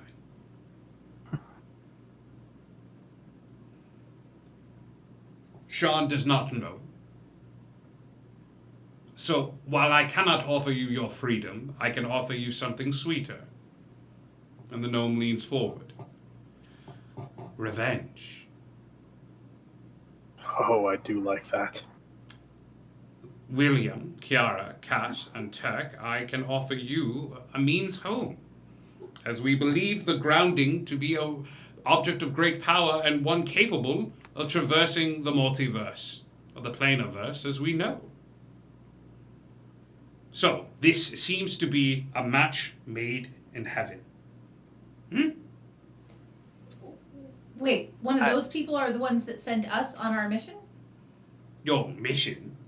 Etheria, what was your... Well, not the captain, but somebody who was an imposter. But the imposter was from one of those two houses? Yes. And what was your mission exactly, Etheria? Well, to explore and to report back. To get as far away from the grounding as possible. Oh, well, they didn't say it that way. No, he just gave you money and said, go forth, have fun. Jump in as many portals as you can, knowing the type of reaction that the grounding would have upon it. Well, when you say it that way. The right you way. got snookered, sister. Yes. Elegantly put. Turk, you've been snookered. I'm not one to look a gift horse in the mouth. There are no Appreciate horses what here. You've done here. I have an elephant. Figure of speech. Yes. Nice. Better than the flaming horse. Yep. There's always that. Wait, where's... Yes. Guys, never mind. I'll talk about it later, I guess. She's gonna look around. Concerned. So, these houses, how do I know that your house, you as the representative, are not asking us to do what the bad guy wants? That is a very good question. And for that, I will let you in on one of the great secrets. The Triumvirate, one of the leaders of this house, this land, known as the Largo, we too have our own spy network. We keep an eye on things. We even the scales.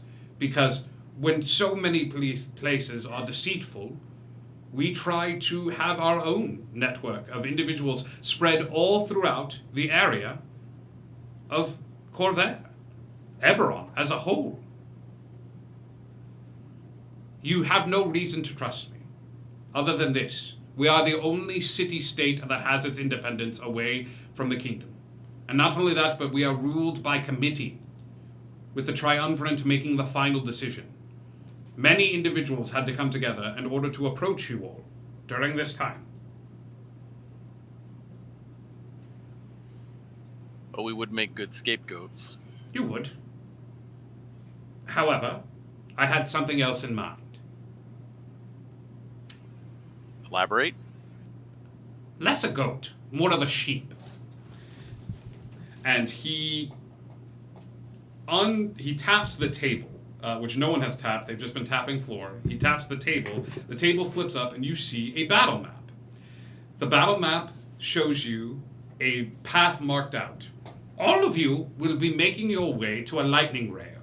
Horacross and Etheria, you've made quite a name for yourselves, but luckily that's been one of troublemakers, and not ones that have any sort of interest in politics or things of that sort. Kiara, William, Cass, Turk, you are absolutely new to our lands, so shall be perfect for this. One of you, I don't care who, will be taking on the identity of an individual that we have created that has never seen the light of day. This individual's name is Lyman Kessler. Lyman Kessler is a playboy philanthropist, and Lyman will... One of you can assume their identity and have been granted passage to the rails. The rail ends its voyage in Shan. This gives you 3 days. Once you get on the rail, before this ends, we have word that the grounding is on this train. We don't know where, we don't know what, but we know it's here. We also know that House Theroni and House Valerian are also on this train as secret operatives with different personalities and probably cover names as well, with many different agents hidden amongst regular passengers. You will have 3 days. 3 days to explore the train, talk to the individuals, find the grounding before the train ends in Shan and they can take it to the Shan's Jewel.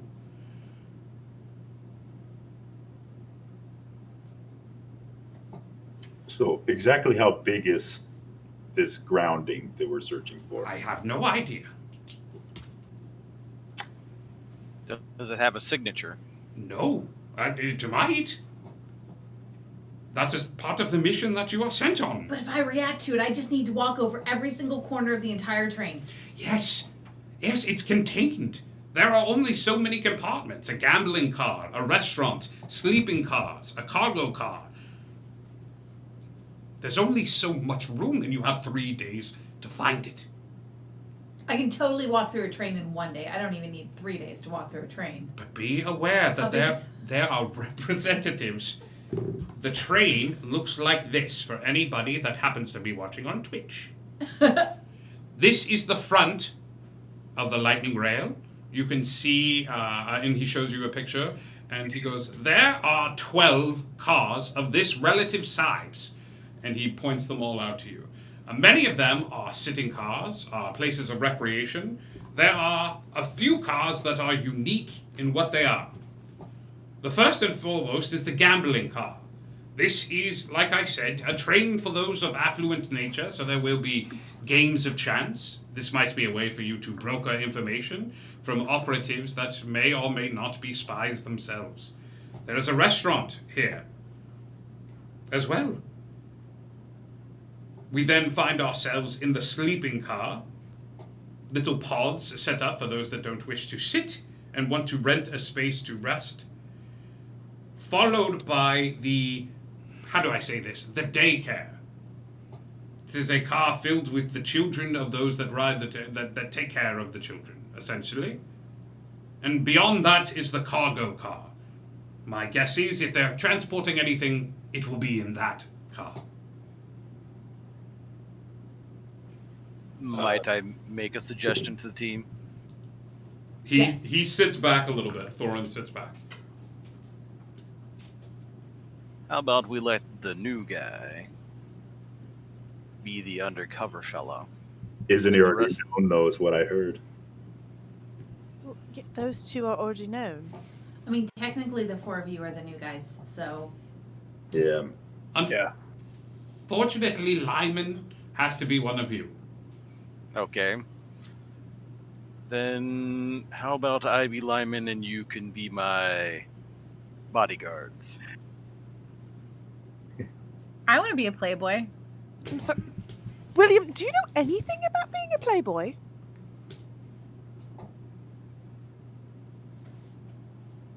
Besides, I don't really think Laura would like it. And I'm not going to be the one that's I'm not going to be the one that's going to keep secrets when we get back. Do you understand me? Cass is going to look at Thorin and say, so you said that if she gets close to it, it's going to react to her being close to it? Or if she gets close to it, she's going to react to it getting close to her? Yes. Wait. What? We're not sure. There's not enough information. But we'll know! You're definitely going to know. Oh, I have a very practical question. Is this like an all expense paid thing, or are we going to have to pose as affluent people by having a lot of money with us? About that, are we in agreement that this will be done? Horacross for your reasons of revenge, with the train ending at the ship that took everything from you. Etheria, just because this seems to be the greatest portal you've probably ever jumped into. And the rest of you as a ticket home. Yes, as Meowdith put it, it's a train episode. Is the ticket home guaranteed?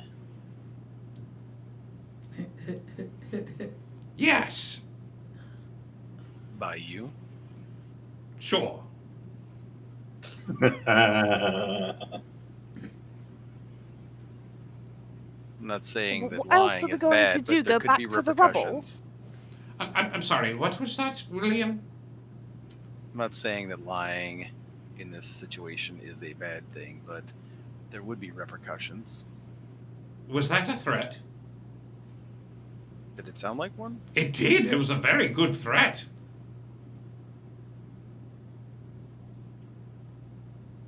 Here is my counter threat.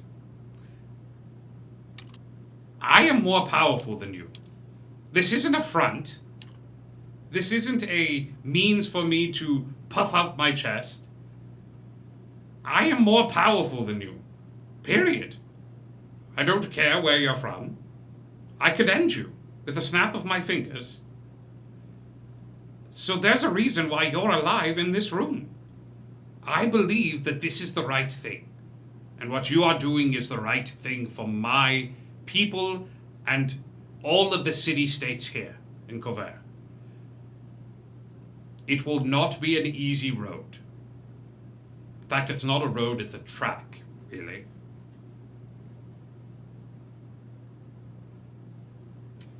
Now I'm just kind of thinking outside the box and everything. Yes.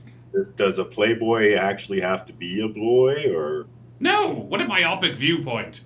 Anyone can be a playboy. Kaz gonna look at Dirk. I can be your bodyguard. You can be my long lost pal. I do the singing. There would be an irony to lie man being a woman. We're not very creative here. I don't really care. It seems fun. Are you sure you can get us home? Me? Oh, I am not going with you. You will have an object of great magical capability. That will be up to your cunning and intelligence to be able to devise a way home. Listen, if not, I'm sure I can find a portal somewhere. They're practically attracted to me, so we'll get you home one way or another, right? Insight check when she says that. Oh, yeah. All of us? Not from Cass. Yep.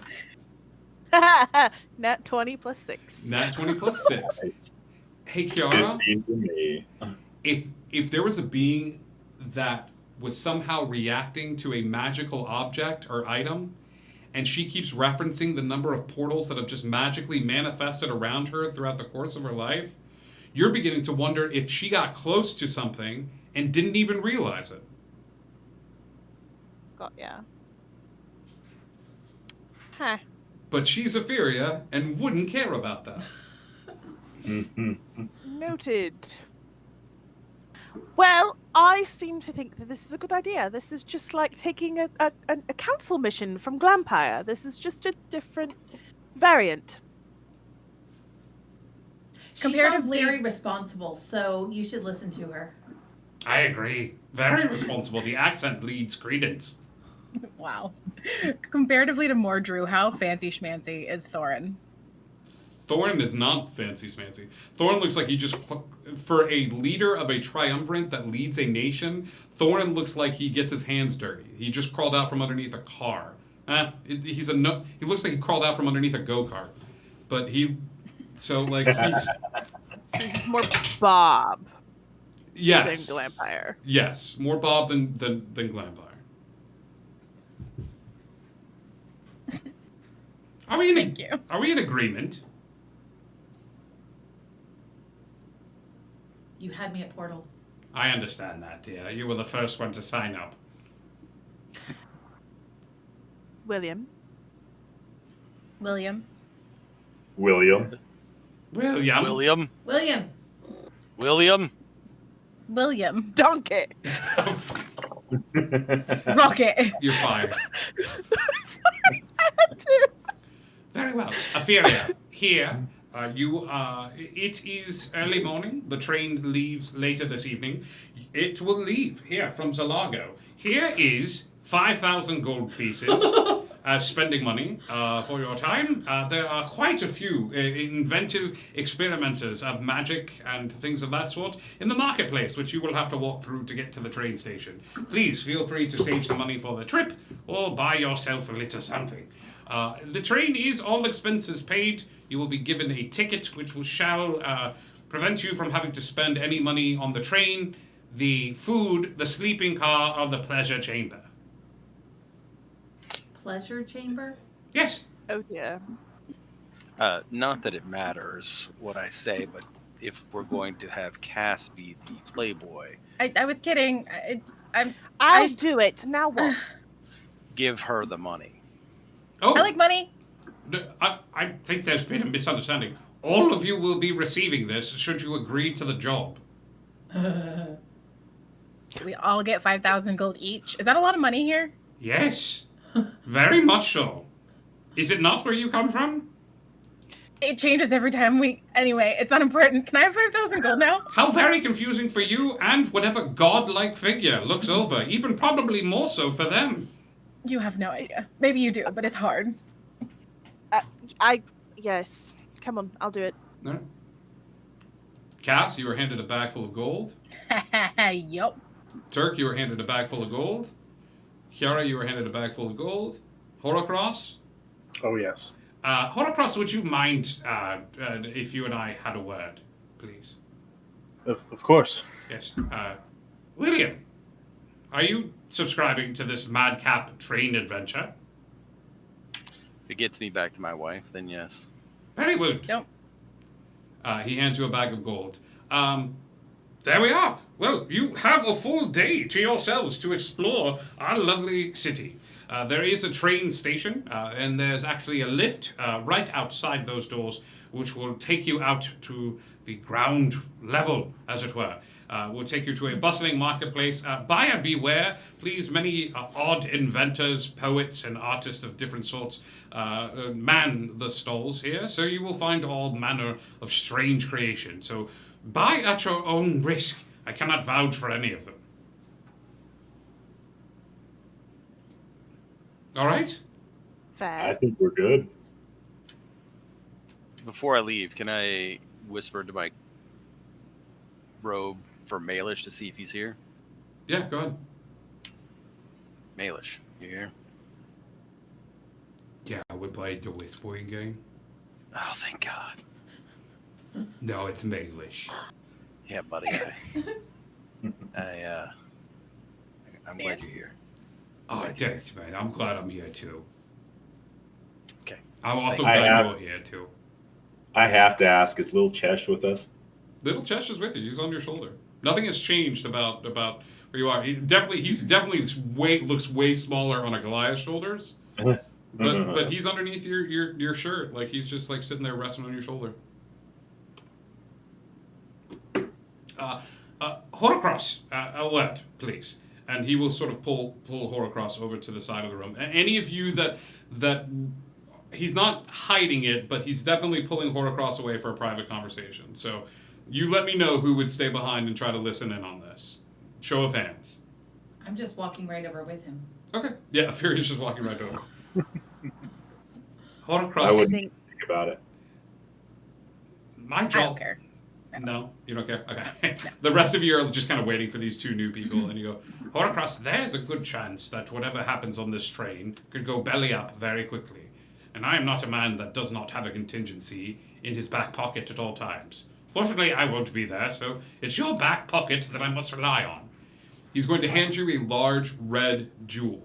And he goes, should you fail on the train and make it to Sean and not able to stop whoever it is from taking the grounding aboard the Shan's Jewel. In the direst of emergencies, you will take this gem and smash it into the ground. Do you understand? It is a contingency plan. I understand. Ask what it does.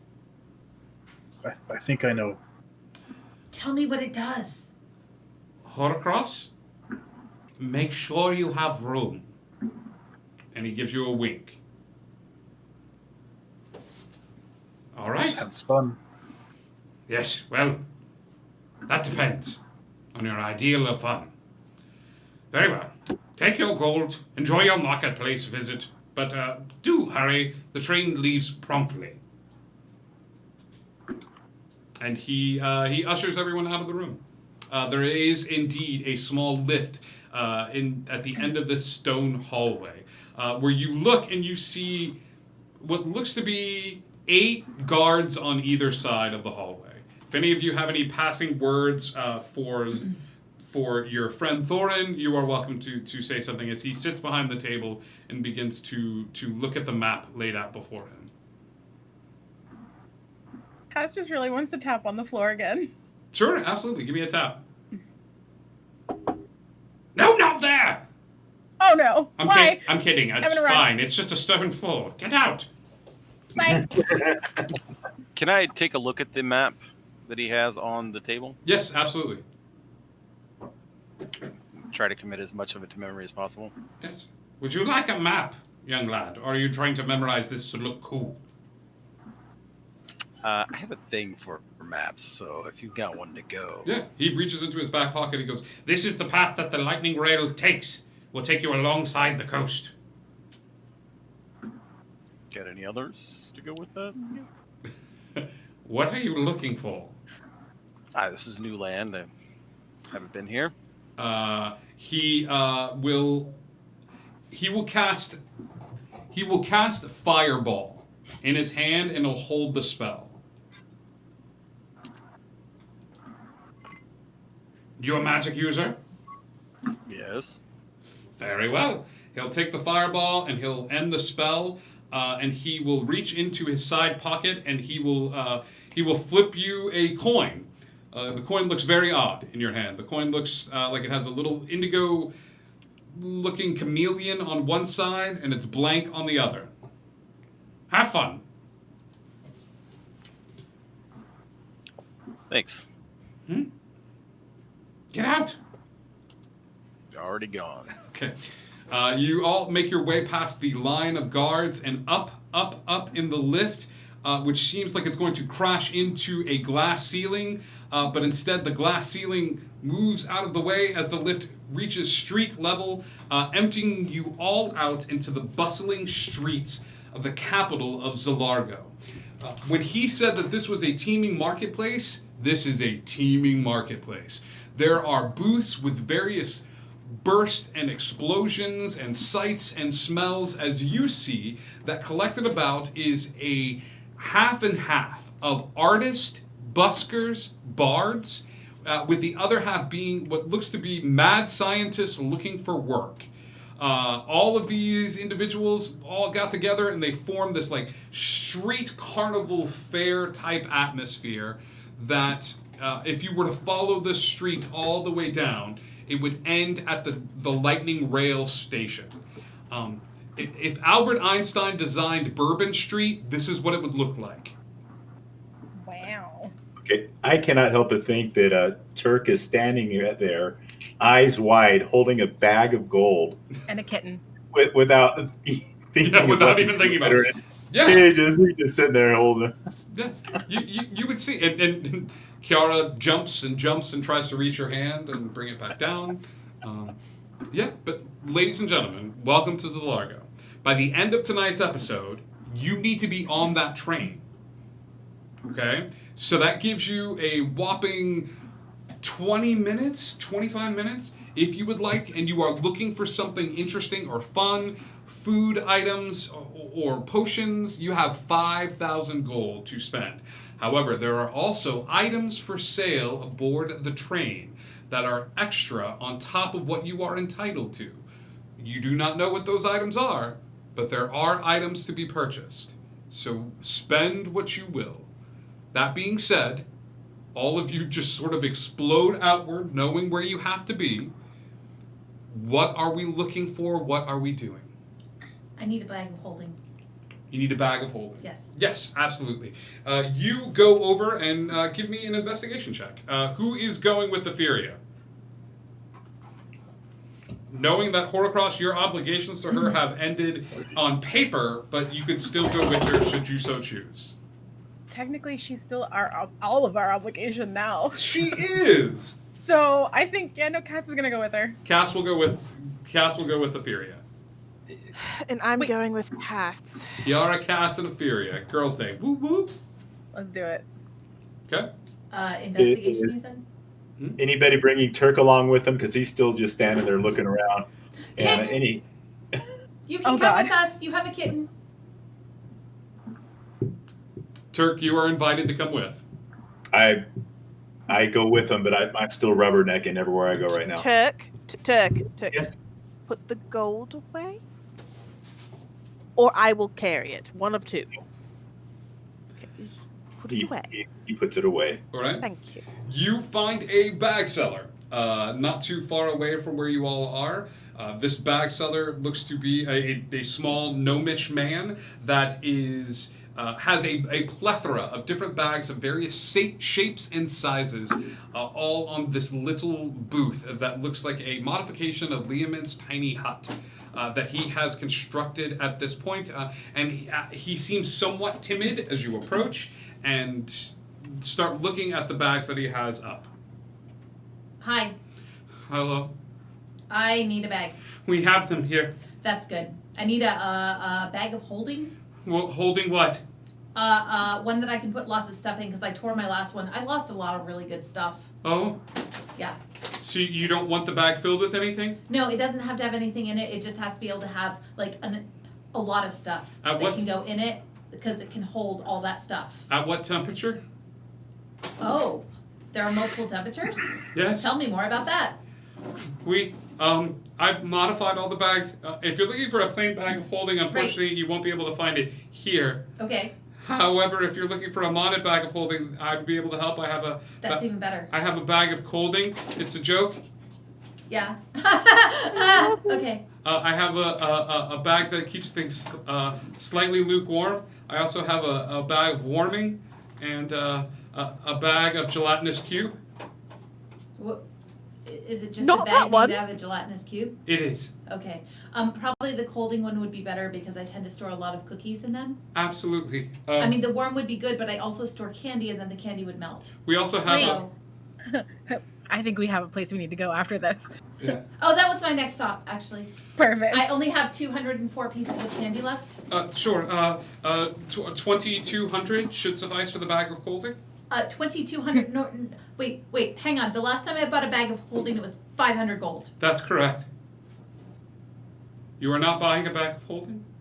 But you're not selling a bag of holding. You're selling a bag of holding. This is also true? So you're going to charge me 1,500 gold for like a few degrees colder? Yes. Really? Yes. Really? If you had uncooked meat and then cooked it, that's called a restaurant, not a butchery. How much is your warm bag? The bag of warming is 1,600.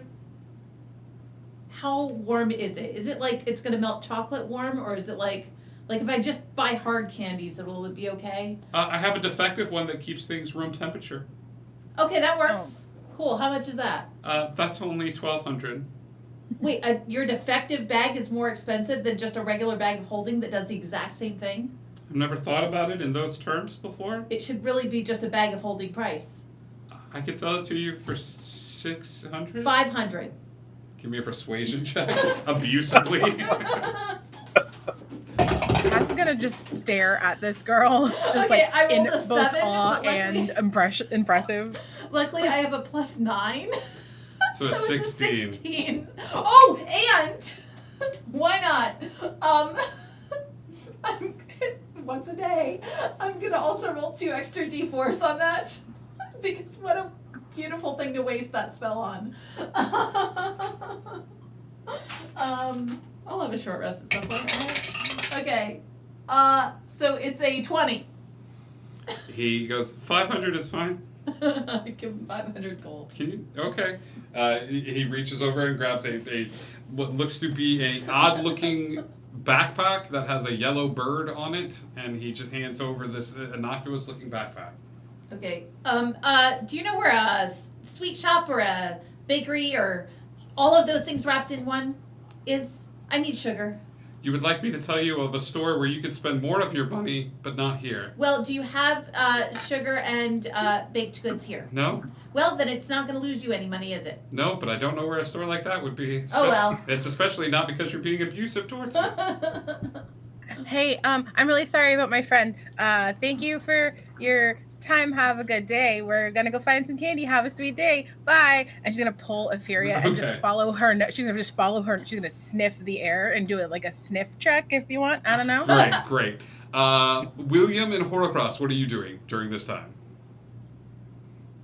I'm going to slip in between the vendor stalls and peruse quietly. Okay, yeah. Give me a stealth check first.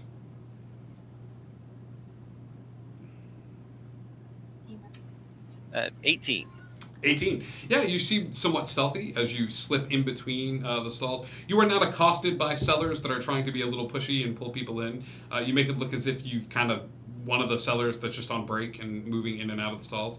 There's a variety of stuff, dude. It's weird. It's almost like an intellectual flea market. You see a few individuals that are busking on the street playing musical instruments that lure you over with the sounds.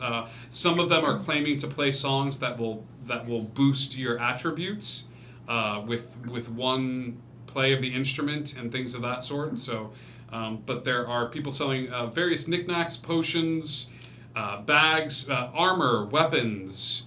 There's one selling pets. There's another odd-looking individual who is selling dice that you recognize to be Dungeons & Dragons dice. They just, like sets of 7 and 8 of them. Is there a black market variety? Give me an investigation check. You're looking for like a more seedy part of the Diagon Alley.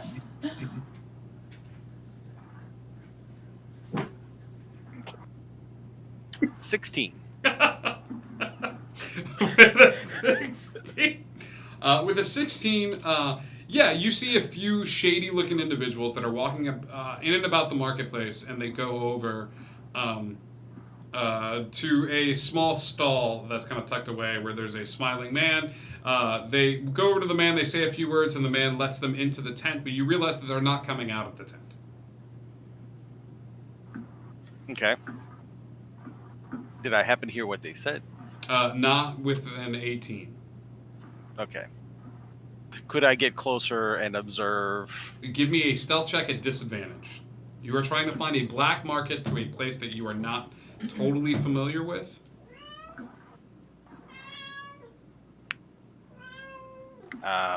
Take your pick. 9 or 9? 9. I'm going to go with the 9.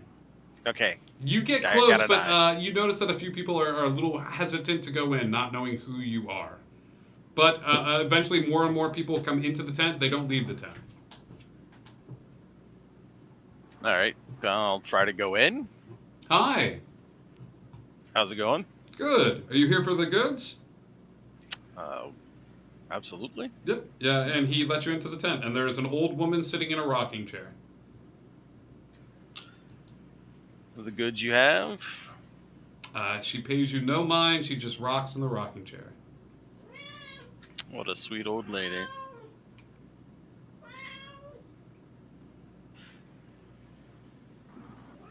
I'm looking for some more interesting things. I have some things of trade. She looks at you and flips the bird at you.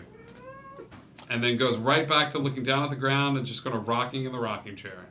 Is there anything else in this room? There is nothing else in this room.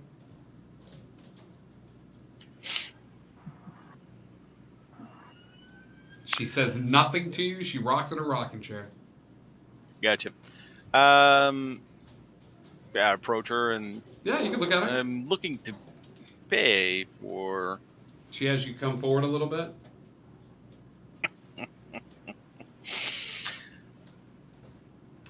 If smacking me gets me in, I'll more than let you smack me. She motions you forward. I'll lean in for the smack. And she smacks you on the face. I knew it. Yep. You take 2 points of damage. And then she just goes back to rocking in the rocking chair. Let's cut to Horacross. This is great. I didn't know if anybody would find this place. Horacross, what are you looking for? Looking for someone to upgrade my bracers, actually. Okay. Yeah, you find a few individuals that are offering enchantments of that sort. You see, give me an investigation check. What's the sort of individual that you're looking for? Tinkerer, more likely than not. Okay. Someone to upgrade either damage output or something like that. Yeah, absolutely. You find a bit of a frazzled looking gnome off in the corner that is hopped up on something because he's moving way too fast. Like he's got tools and he's like hidden tools and he's got like 7 different projects and he just seems to be concentrated fully on one thing and then goes over to the next thing and then he like holds a hand up and from out of nowhere a food item goes tearing across the tops of these little tents and into his hand, and he bites it and he throws it away, and then he holds up another hand and like what looks to be a potion bottle flies into this hand, and he drinks it, and his eyes go wide, and he keeps working on items and things of that sort, and he's just sort of frantically building a whole bunch of different things. Sweet. I'll walk up to him and. Hey man, what's up? Hey. You think you can make this any better? Woo! And I flick my wrist, and a hidden blade pops out. Yeah. Ooh, that's nice. Can I hold it? Do you mind if I hold it? I can hold it. Let me hold it real quick. I take it off and he give it takes to him. He's like, what do you want? What do you want it to do? What do you want it to be? What do you want it to, what is your vision for this item? Do you need to like hit stuff harder? Do you need it to like explode when it hits stuff? Do you need a poison? I can do poison for you if you want poison as well. You want wild magic? I got wild magic. I can make a wild magic thing. I envision a whole bunch of different stuff. So what is it you're looking for exactly? Be as exact as possible. Come on, let's go. Talk. A little bit harder to hit and probably add a firearm to it if you can. Firearm. Got it. Yes. You want to be harder to hit or you want it harder to hit? Harder to hit. Harder to hit. Hit harder. I want to hit harder. Got it. I think I'm onto this. 4,000? 4,000 for the works? Can you make it 3,500? I'll do 3,700. I can do 37. This is the slowest I've been all day. Thank you. And he gives me you give him the 3,700. He takes the dagger and he goes, come back in a couple hours. I can do that. Okay. And he takes it and just starts working on it. Is there anything small around the shop that may not be nailed down? There's a bunch of different stuff that's just sort of little. You see little bric-a-brac and what looks like little mechanical items, which look to be all different, various animals scattered around that looks like people are occasionally coming up and purchasing. Anything of a bit more value? You look to see there's a glass case with a bell, but there's a lock. There's a lock on the case, and it looks like the case is like. It's in a place of prominence. There's a pretty hefty price tag on it. Yeah, no, not interested in that. That's too scary. We'll go and try and just nab one of these small little knick-knack items. Slide a hand. 30. 30. I'm going to roll perception at disadvantage because this dude is hopped up on something. Yep, he doesn't see it. You take one of these little animals. You tell me the animal you took. It is a parrot. Parrot. Yeah, he took a little parrot, pocketed it, and then just kind of walked off into the distance. Mm-hmm. Kiara, Cass, Turk, Etheria. Did we find a sweet shop yet? You did. Or a bakery? Yeah, you found a very simplistic sweet shop, bakery, ice cream shop. It looks like your all-stop sugar shop. And you see various molecular gastronomy mixed with magic in terms of baking all sorts of cookies and cakes and cupcakes and things of that sort. On the way over, I'm going to take the 204 pieces of candy that I already had in all my pockets and put it into the bag of holding, but I will be happy to offer any of it to Cass or Kiara. You see Etheria has more candy in her pocket than any being should have in their pocket. Some of it is melted, some of it is fine. most of it is unwrapped and ready to be eaten at a moment's notice. Turk doesn't care. His stomach is probably growling louder than any man. conversation She on hands you right a now. piece of candy and you just go to town. Cass. Oh God. Cass is gonna pull out a bag of candy from her bag too that she's had from the very beginning and offer Ophelia a piece. Oh my gosh, did we just become best friends? We did, Yep. but I have to warn you. It's gonna do something kind of cool. I just don't know what it is, and neither do you. Okay. Do you want to try it? Yes, I already had it in my Okay. mouth. You already got it. Oh my god, this is... Uh-huh. Yeah. I gotta go back in the notes for this one. Who gave you this? You did. What? Dear benevolent DM. When did I give you this candy? The very first episode when I said, "Hey, I found this cool thing. I was just thinking it was candy," and you're just like, "Nope, it's not. But you can have it." Very first. So the first thing you do is feed it to the first From the- stranger you run across? From the island? Yeah. Yeah. I know what this is. No. Yeah. Oh, And what I can have you send you a done? screenshot if it's easier. Yeah, send me the screenshot because I think I Okay. know what this is, but this is going to be a weird day. Like this wasn't already. We just went sideways. And Turk's taller than me. Great. We were just best friends for a second there. Oh, we might still be. Are you sending this to me via Discord? Yes, right now. Oh God, Stand by for the other page. okay. Yeah. Roll me a D12. D12. All right. There's the second page.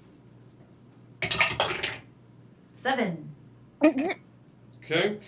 Yes! You feel compelled to sing everything for the next 10 minutes. As you pop this little jelly bean into your mouth, you feel compelled to sing everything you say for the next 10 minutes. You were right. This is great candy. You should have some too. I was gonna try one of yours as an exchange because we just became best friends, right? Okay. What do you suggest? The red one? Wow. The weird twisty one? Wow. The purple one that looks like a tree? Well, there's red and yellow and green and brown and scarlet and... Pick one. And ochre and... Yes? Yeah. And, So are we all singing now? you can if you want. I would like to go and try and A jelly bean? no. Okay. I would like to see if I can You're not find singing. I would like a turkey leg, doo-dah, doo-dah. Cook it up and feed me now all the doo-dah day. Turk, give me a perception check as Kiara. What are you looking for? I would like to see if I can find somewhere that's selling clothing that's similar to the style going on here. Absolutely. I have a disguise kit, but I don't know if it's Eberron themed. Sure. So I would like to see if I could get a Eberron themed disguise kit. You So for actually this- do. You actually find a place that's selling physical clothing, but they're also selling for 2,000. They're selling a cloak of many fashions for the ability to change your outfit at will, and be able to change it into whatever you would like to change it into. I kind of already have something that'll do that. Oh, so you just want to buy a regular item? I'll say for 10 gold, you can change out your disguise kit and your clothing for physical manifestations of like the everyone style. Yeah, 10 gold, easy. Okay, that's fine. I just there was just I'm like, I don't think the disguise kit comes with steampunky stuff, so I would just want to make sure that I have. Yeah, you Right restock along. everything in your disguise kit to be a little bit more Eberron centric. Turk, what was your perception check? I just rolled a 21 turkey leggy. Turk, you actually find what looks to be a full-size turkey that's talking to people and selling turkey legs in this little stand over the way. And it's odd, but people seem to be happy, and he's just kind of amiably talking to people in a common, regular voice, but he's selling turkey legs. It's an actual turkey. It's an actual turkey. So Can I get maybe 2 of those there? Sure, pal. You want left or right? Oh, I'll take one of each. You got it. And he takes a knife out and he goes, and you see him let loose a little guttural scream as he cuts off one of his turkey legs, putting it on the spit to cook. He then does it for the other leg as well, just screaming, ah! Ah! Oh! Very quickly, the legs grow back, and he goes, oh, whew. Never gets old, am I right? Are you telling me this man is the Deadpool of turkeys? Turkey pool. And he goes, oh man, I just want you to know my diet's been really good lately too, so these should be great. Cass is absolutely horrified, and so am I, frankly. Yeah. Turk's just watching those things cook. Yeah. The turkey kind of looks over and he looks over at you and he's like, I smell good today, right? Oh man, brother, you're... yeah. How much do I owe you for? Yeah. No. People tell me it's an arm and a leg. I get that joke a lot. And he just asks for a couple of gold pieces and sends you on your merry way, bringing you down to a total of 4,998 gold pieces. Yep. Let's cut back to you, William. You're still in the tent, little old lady. So, I was looking for some items. I understand that this is the place to find them. And we've had this conversation twice now. Once with you giving me the bird, the second was slapping me in the face. I was hoping the third time might be the charm. Oh, I'm sorry. I have trouble hearing when little idiots talk to me. It's a birth defect. I just little dummy poo-poo heads. I don't hear them that all well. Aren't you just the sweetest thing ever? Should I whisper it in your good ear? Which one would that be? Oh, it's this one right here. Let me get real Do you close. see it? This one right here? Yes. Whisper right in that ear. Okay. It's your number one ear. She leans forward. I was hoping to do this the easy way. Well, Mama didn't raise no punk. So if we're going to do this the hard way, then we need to do this the hard way, don't we? Well, the hard way might involve you getting out of that mighty comfortable chair. Once again, point me in the right direction. I'm sorry. All I'm hearing is a little bitch talking to me. So... That's all I'm hearing. That's what I'm hearing right now. Is there someone else here? It's just you and me. She starts rocking in her chair again. Let's get back to Horcrux.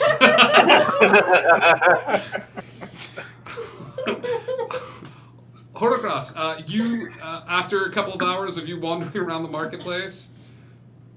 Yeah, I haven't been spending any of my gold. Just you head back and he goes, cool. The thing comes out, right? And he goes, 2 things that are going to happen, okay? Here's what's going to happen the first time. One, when you bring out your little dagger on the arm thing, right? I went ahead and modified this with an enlarge spell, but it only enlarge once it's inside someone. So it's going to do a little bit of an extra bit of damage, okay? So that's the first part. Are you ready for the next part? This is my favorite part. Ready? And he takes this and he holds it up and he fires it. The dagger shoots out, and then you watch as he flips his arm back like this, and as he does, this dagger point stops, and it doesn't come back. He's modified a very simple time dilution spell. It's not being attracted back, it's reversing its path through time. As the blade comes back through the air and lodges back into the wrist guard. That is exactly what I was looking for. I know. By the way, you may want a little bit of added security in here, and I pull out the little parrot from my pocket and give it to him. He goes, oh man, whew, that was a close one, right? Here, you want to ring the bell just for fun? And he takes the item back from you and he puts it down and he unlocks the bell and he goes, you want to ring it just for fun? I'd love to. Yeah. Do you ring it? I ring the bell. Okay. You ring the bell and no sound comes out. He's like, that'll come back into play later. And he closes it and closes the case. Do I need to be worried? Who knows, man? I still don't know what that thing does. Okay, cool. Have a good one. Thanks again for the bracer. Yeah, man. Let's cut back to Kiara, Cass, Etheria. Are we looking for anything else as your bag is literally stuffed to the brim? We already got like cookies and candy? If you put any more in there, the bag's going to burst. All right. Well, it's bag holding. I can fit a lot in there. It is still a finite extra dimensional space. Okay, if there's any interesting shops on the way back that look like they'd have a lot of really crazy, weird, random, magical stuff, I would totally want to stop in a shop like that. But other than that, I'm good. You find two shops. You find a cosmic joke shop, which is labeled as such, and you also find a wand store. I want to stop in the joke shop, but does anybody have any other places they needed to stop on the way back? No, I'm good. Cass is gonna be kind of keeping her eyes out for like performers that are doing like acrobatics or contortion and that sort of thing. Yeah, absolutely. There's a tumbling crew. There's a group that's kind of like doing tumbling and things of that sort. Yep, that's where I want to go, or at least watch from some distance. Yeah, you see the donations start at 100 and they go all the way up to 100,000. It's a small black hat that doesn't have any coins in the hat. But as you walk up, it goes from 100 to 100,000 donation. Wow. I seem to be low on funds here. But she's just gonna kind of admire, see if. Yeah, they do all sorts of cool tricks. They're they're rumbling and stumbling all over the place, and they're balancing and things of that sort. It's just a physical demonstration of athletic prowess that you're not used to seeing. That's amazing. Jokes. Cass is gonna be super duper impressed, and she's gonna donate probably, let's call it 400 gold.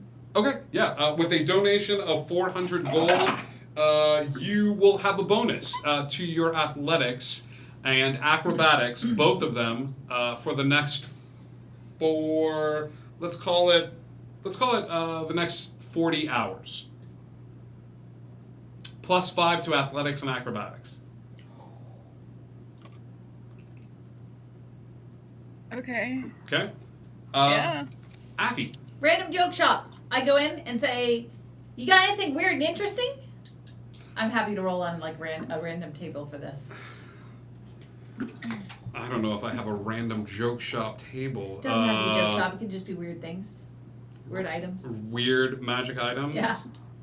I have a thrift shop table. Hit me. What? Yeah. What? See if you can send me the list of the magical thrift shop via Discord.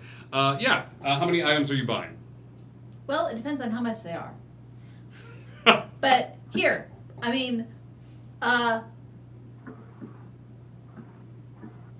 should I just say like 1,500 gold? 1,500 gold is good. 500 an item.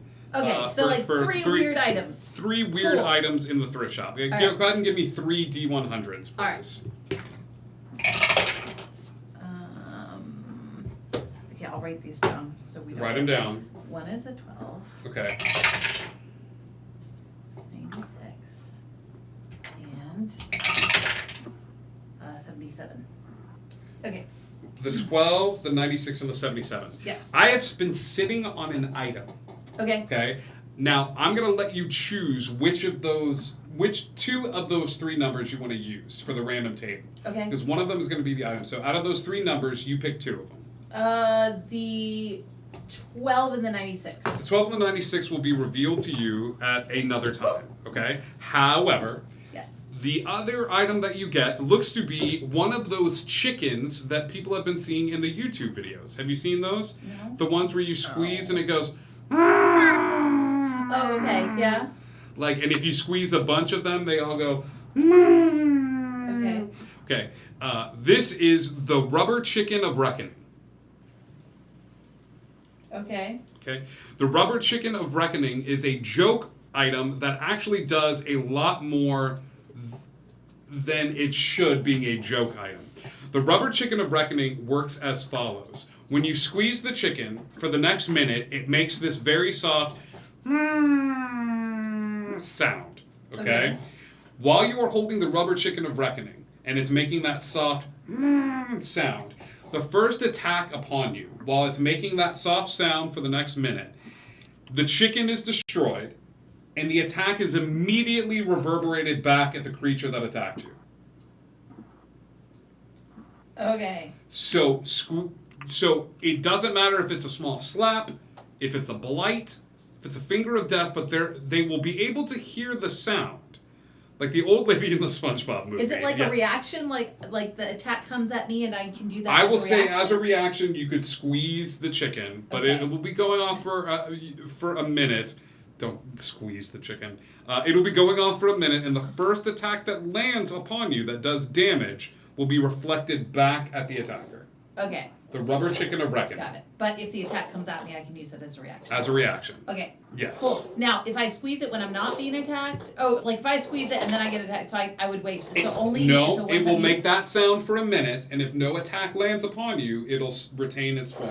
Okay, so I can just be like, but as long as okay, got it. But if you stub your toe, like if you get attacked, like so that's the okay, got it. Be annoying at your own peril. Right. I figured this was the worst choice to Best. give to you. The word is best. The worst best choice. Yes. Okay. Got it. Thank you. You're welcome. I'll give you your other 2 items later. Cool. William. All right, so me and Grandma about to go downtown. All right, so what I'm going to do is I'm going to lean in real close to her and ask if this is sure that this is her good ear, and I'm going to drop my. Let's see here. You're going to drop my movable rod okay. right on the arms of the rocking chair. Okay. And kick it back. Okay, you kick the rocking chair back. Yes. Okay. She stops against the immovable rod and then comes back.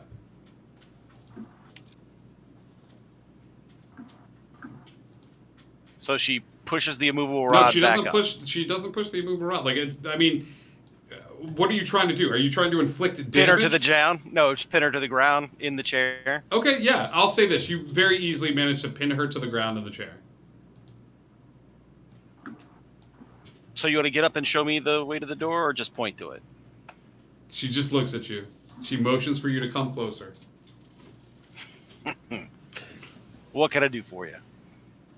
Come closer, dear. I'll come closer. She flicks you in the nose. So is this the fun of the room, or is there anything beyond this? She just looks at you. There's nothing else in the room to see. Give me an investigation check.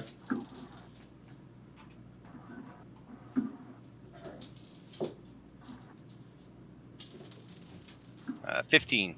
15. You see various scorch marks at points around the room. You see a couple of arrows that are discarded in the dirt. You see one broken sword lying off that's also underneath the dirt that are hard to see that you're not going to glance at if you would just walked in. But now that you're taking a second to look around the space, you see all of these items. How interested is she in eating my soul? You don't know. It's a little old lady in a rocking chair, pal. Right.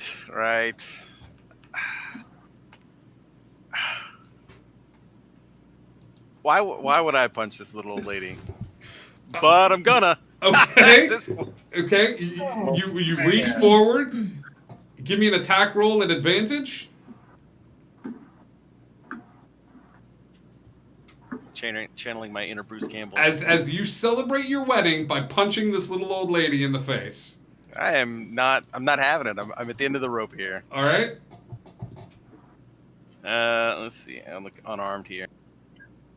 So I guess not all of us are catching the train this evening. I think we'll make it. 13. Yep. The minute you punch this little old lady, how much damage does she take? 0. 0 points of damage. As soon as you punch this little old lady, you hear the changeling will change out of the form, as this is where changelings originated here in Eberron. And he goes, "Geez, man, come on! Like, this is how we prove you're not a cop. Like, how long was this gonna take?" And he will like shift his hand over to the side, and it looks a portal will open up behind him. He's like, "Go, enjoy yourself, have a good time."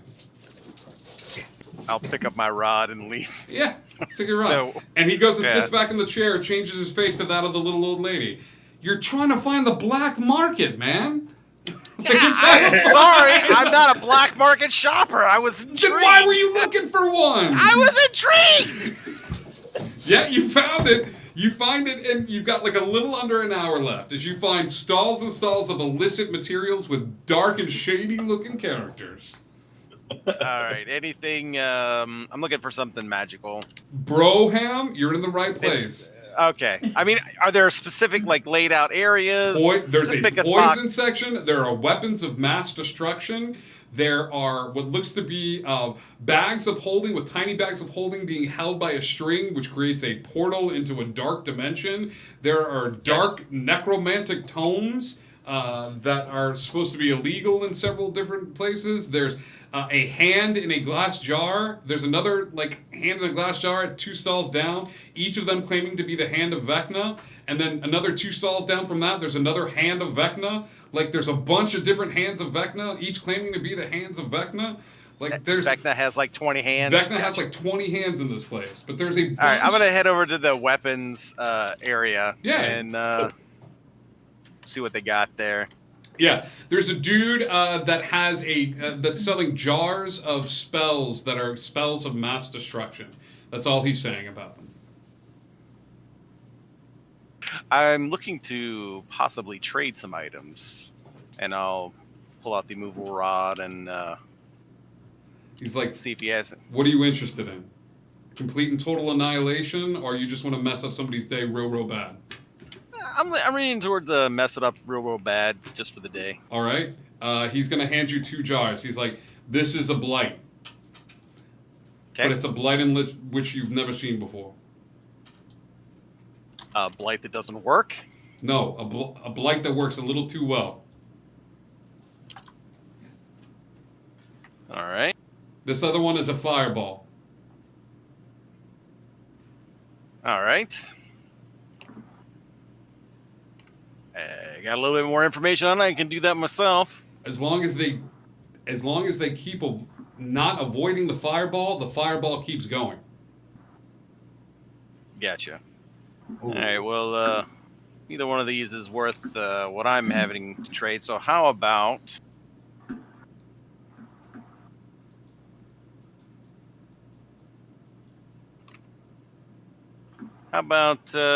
something more along the lines, and I'll pull out the quickfire spell gun.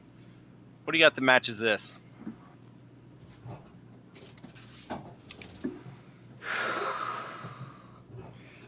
He's like, can I hold it?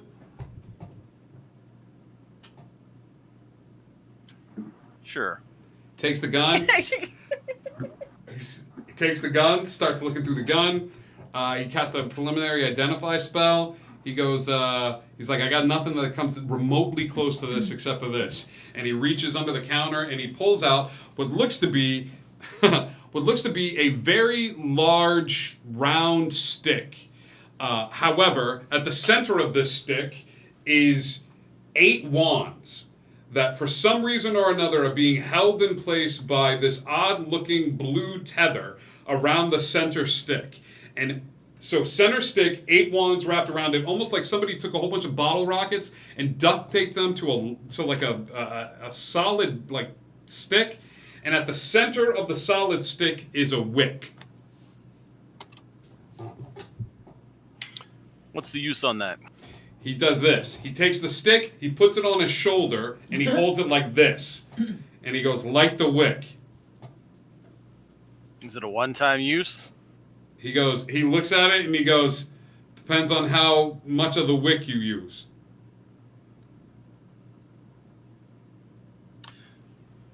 How many shots on the wick?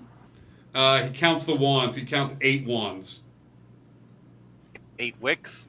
No, 1 wick, 8 wands, idiot. I'm just trying to get you to explain it in more detail. He's like, Well, that's- he's he's like, more- here's what you do. You point this part at the person you don't around much anymore.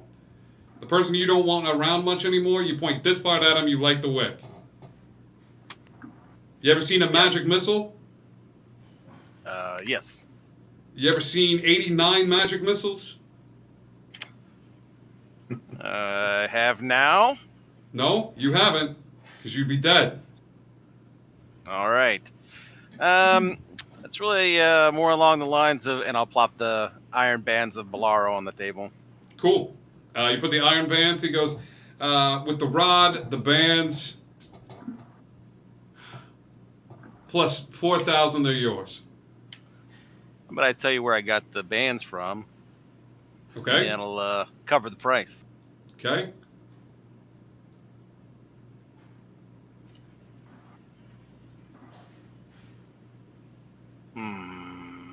Where'd you get the bands from? I don't want to say the name out loud now. I just thought. Hey, where'd you get the bands from? From a certain fae. A who? A certain fae. Who is it? An icy one. An icy fae. Very powerful icy fae. You mean Mab? I didn't say that. You didn't say Mab? If you're not saying Mab, then I gotta think that you did something. The more you say that name. I'm thinking you did something to piss Mab off. Well, you can keep rolling that dice. I'm gonna ask you one more time. Did these belong to Mab? No, these belong to me. Understood. But I got them from her. You got them from Mab? She gave them to me. Okay. Yeah. For the band, I'll give you the big boy. That's what it's called. I'll give you the big boy. You give me the bands.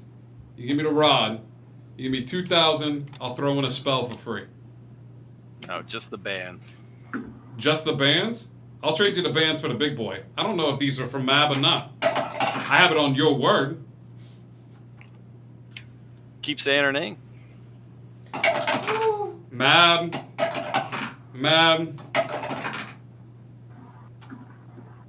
His eyes go blank. Dang it. He goes, you know what?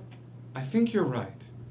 You leave the bands with me, and I'll give you the big boy and the 2 spells.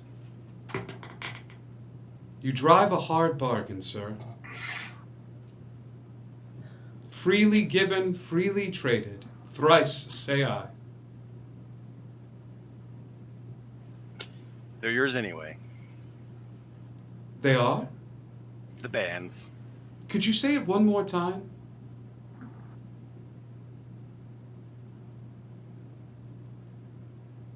I'll take the things out of her hands. She holds on to him. Just one more time that this trade is amiable?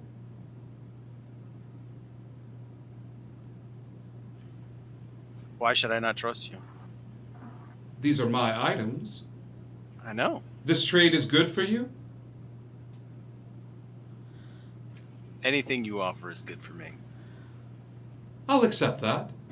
She hands you the big boy, she hands you the 2 spells, and she takes the bands, and they flicker with blue energy. The eyes stop from being blank, and he goes, yeah, it was a pleasure doing business with you. The pleasure was all mine. Yeah, I think it was mine too. And I'll head to the train. Okay. Head to the train, a little bit lighter. You got the big boy, you got the 2 spells. A blight that's got a little bit of extra kick, and a fireball that keeps exploding as long as the person keeps failing their save. And no bands. And no bands that take a creature and imprison them in Mab's service. And with that being said, as everybody heads over towards the train, that is where we are going to end tonight's adventure. The Lightning Rail, thank you so much. Next week, kids, we have a train adventure. I'm very excited about this. You will have a train full of interesting and unique characters, some of which you know to be deadly spies, and some of them are just normal, average people. You will get to learn what a pleasure chamber is, and you will get to explore the different parts of the train. And I'm very, very excited about this adventure. I'm even more so to be able to be sharing it with Atavistics back at our side once more. So we'll see you soon, Indigo Connect, and hey, thanks for getting lost with us. We'll see you guys soon.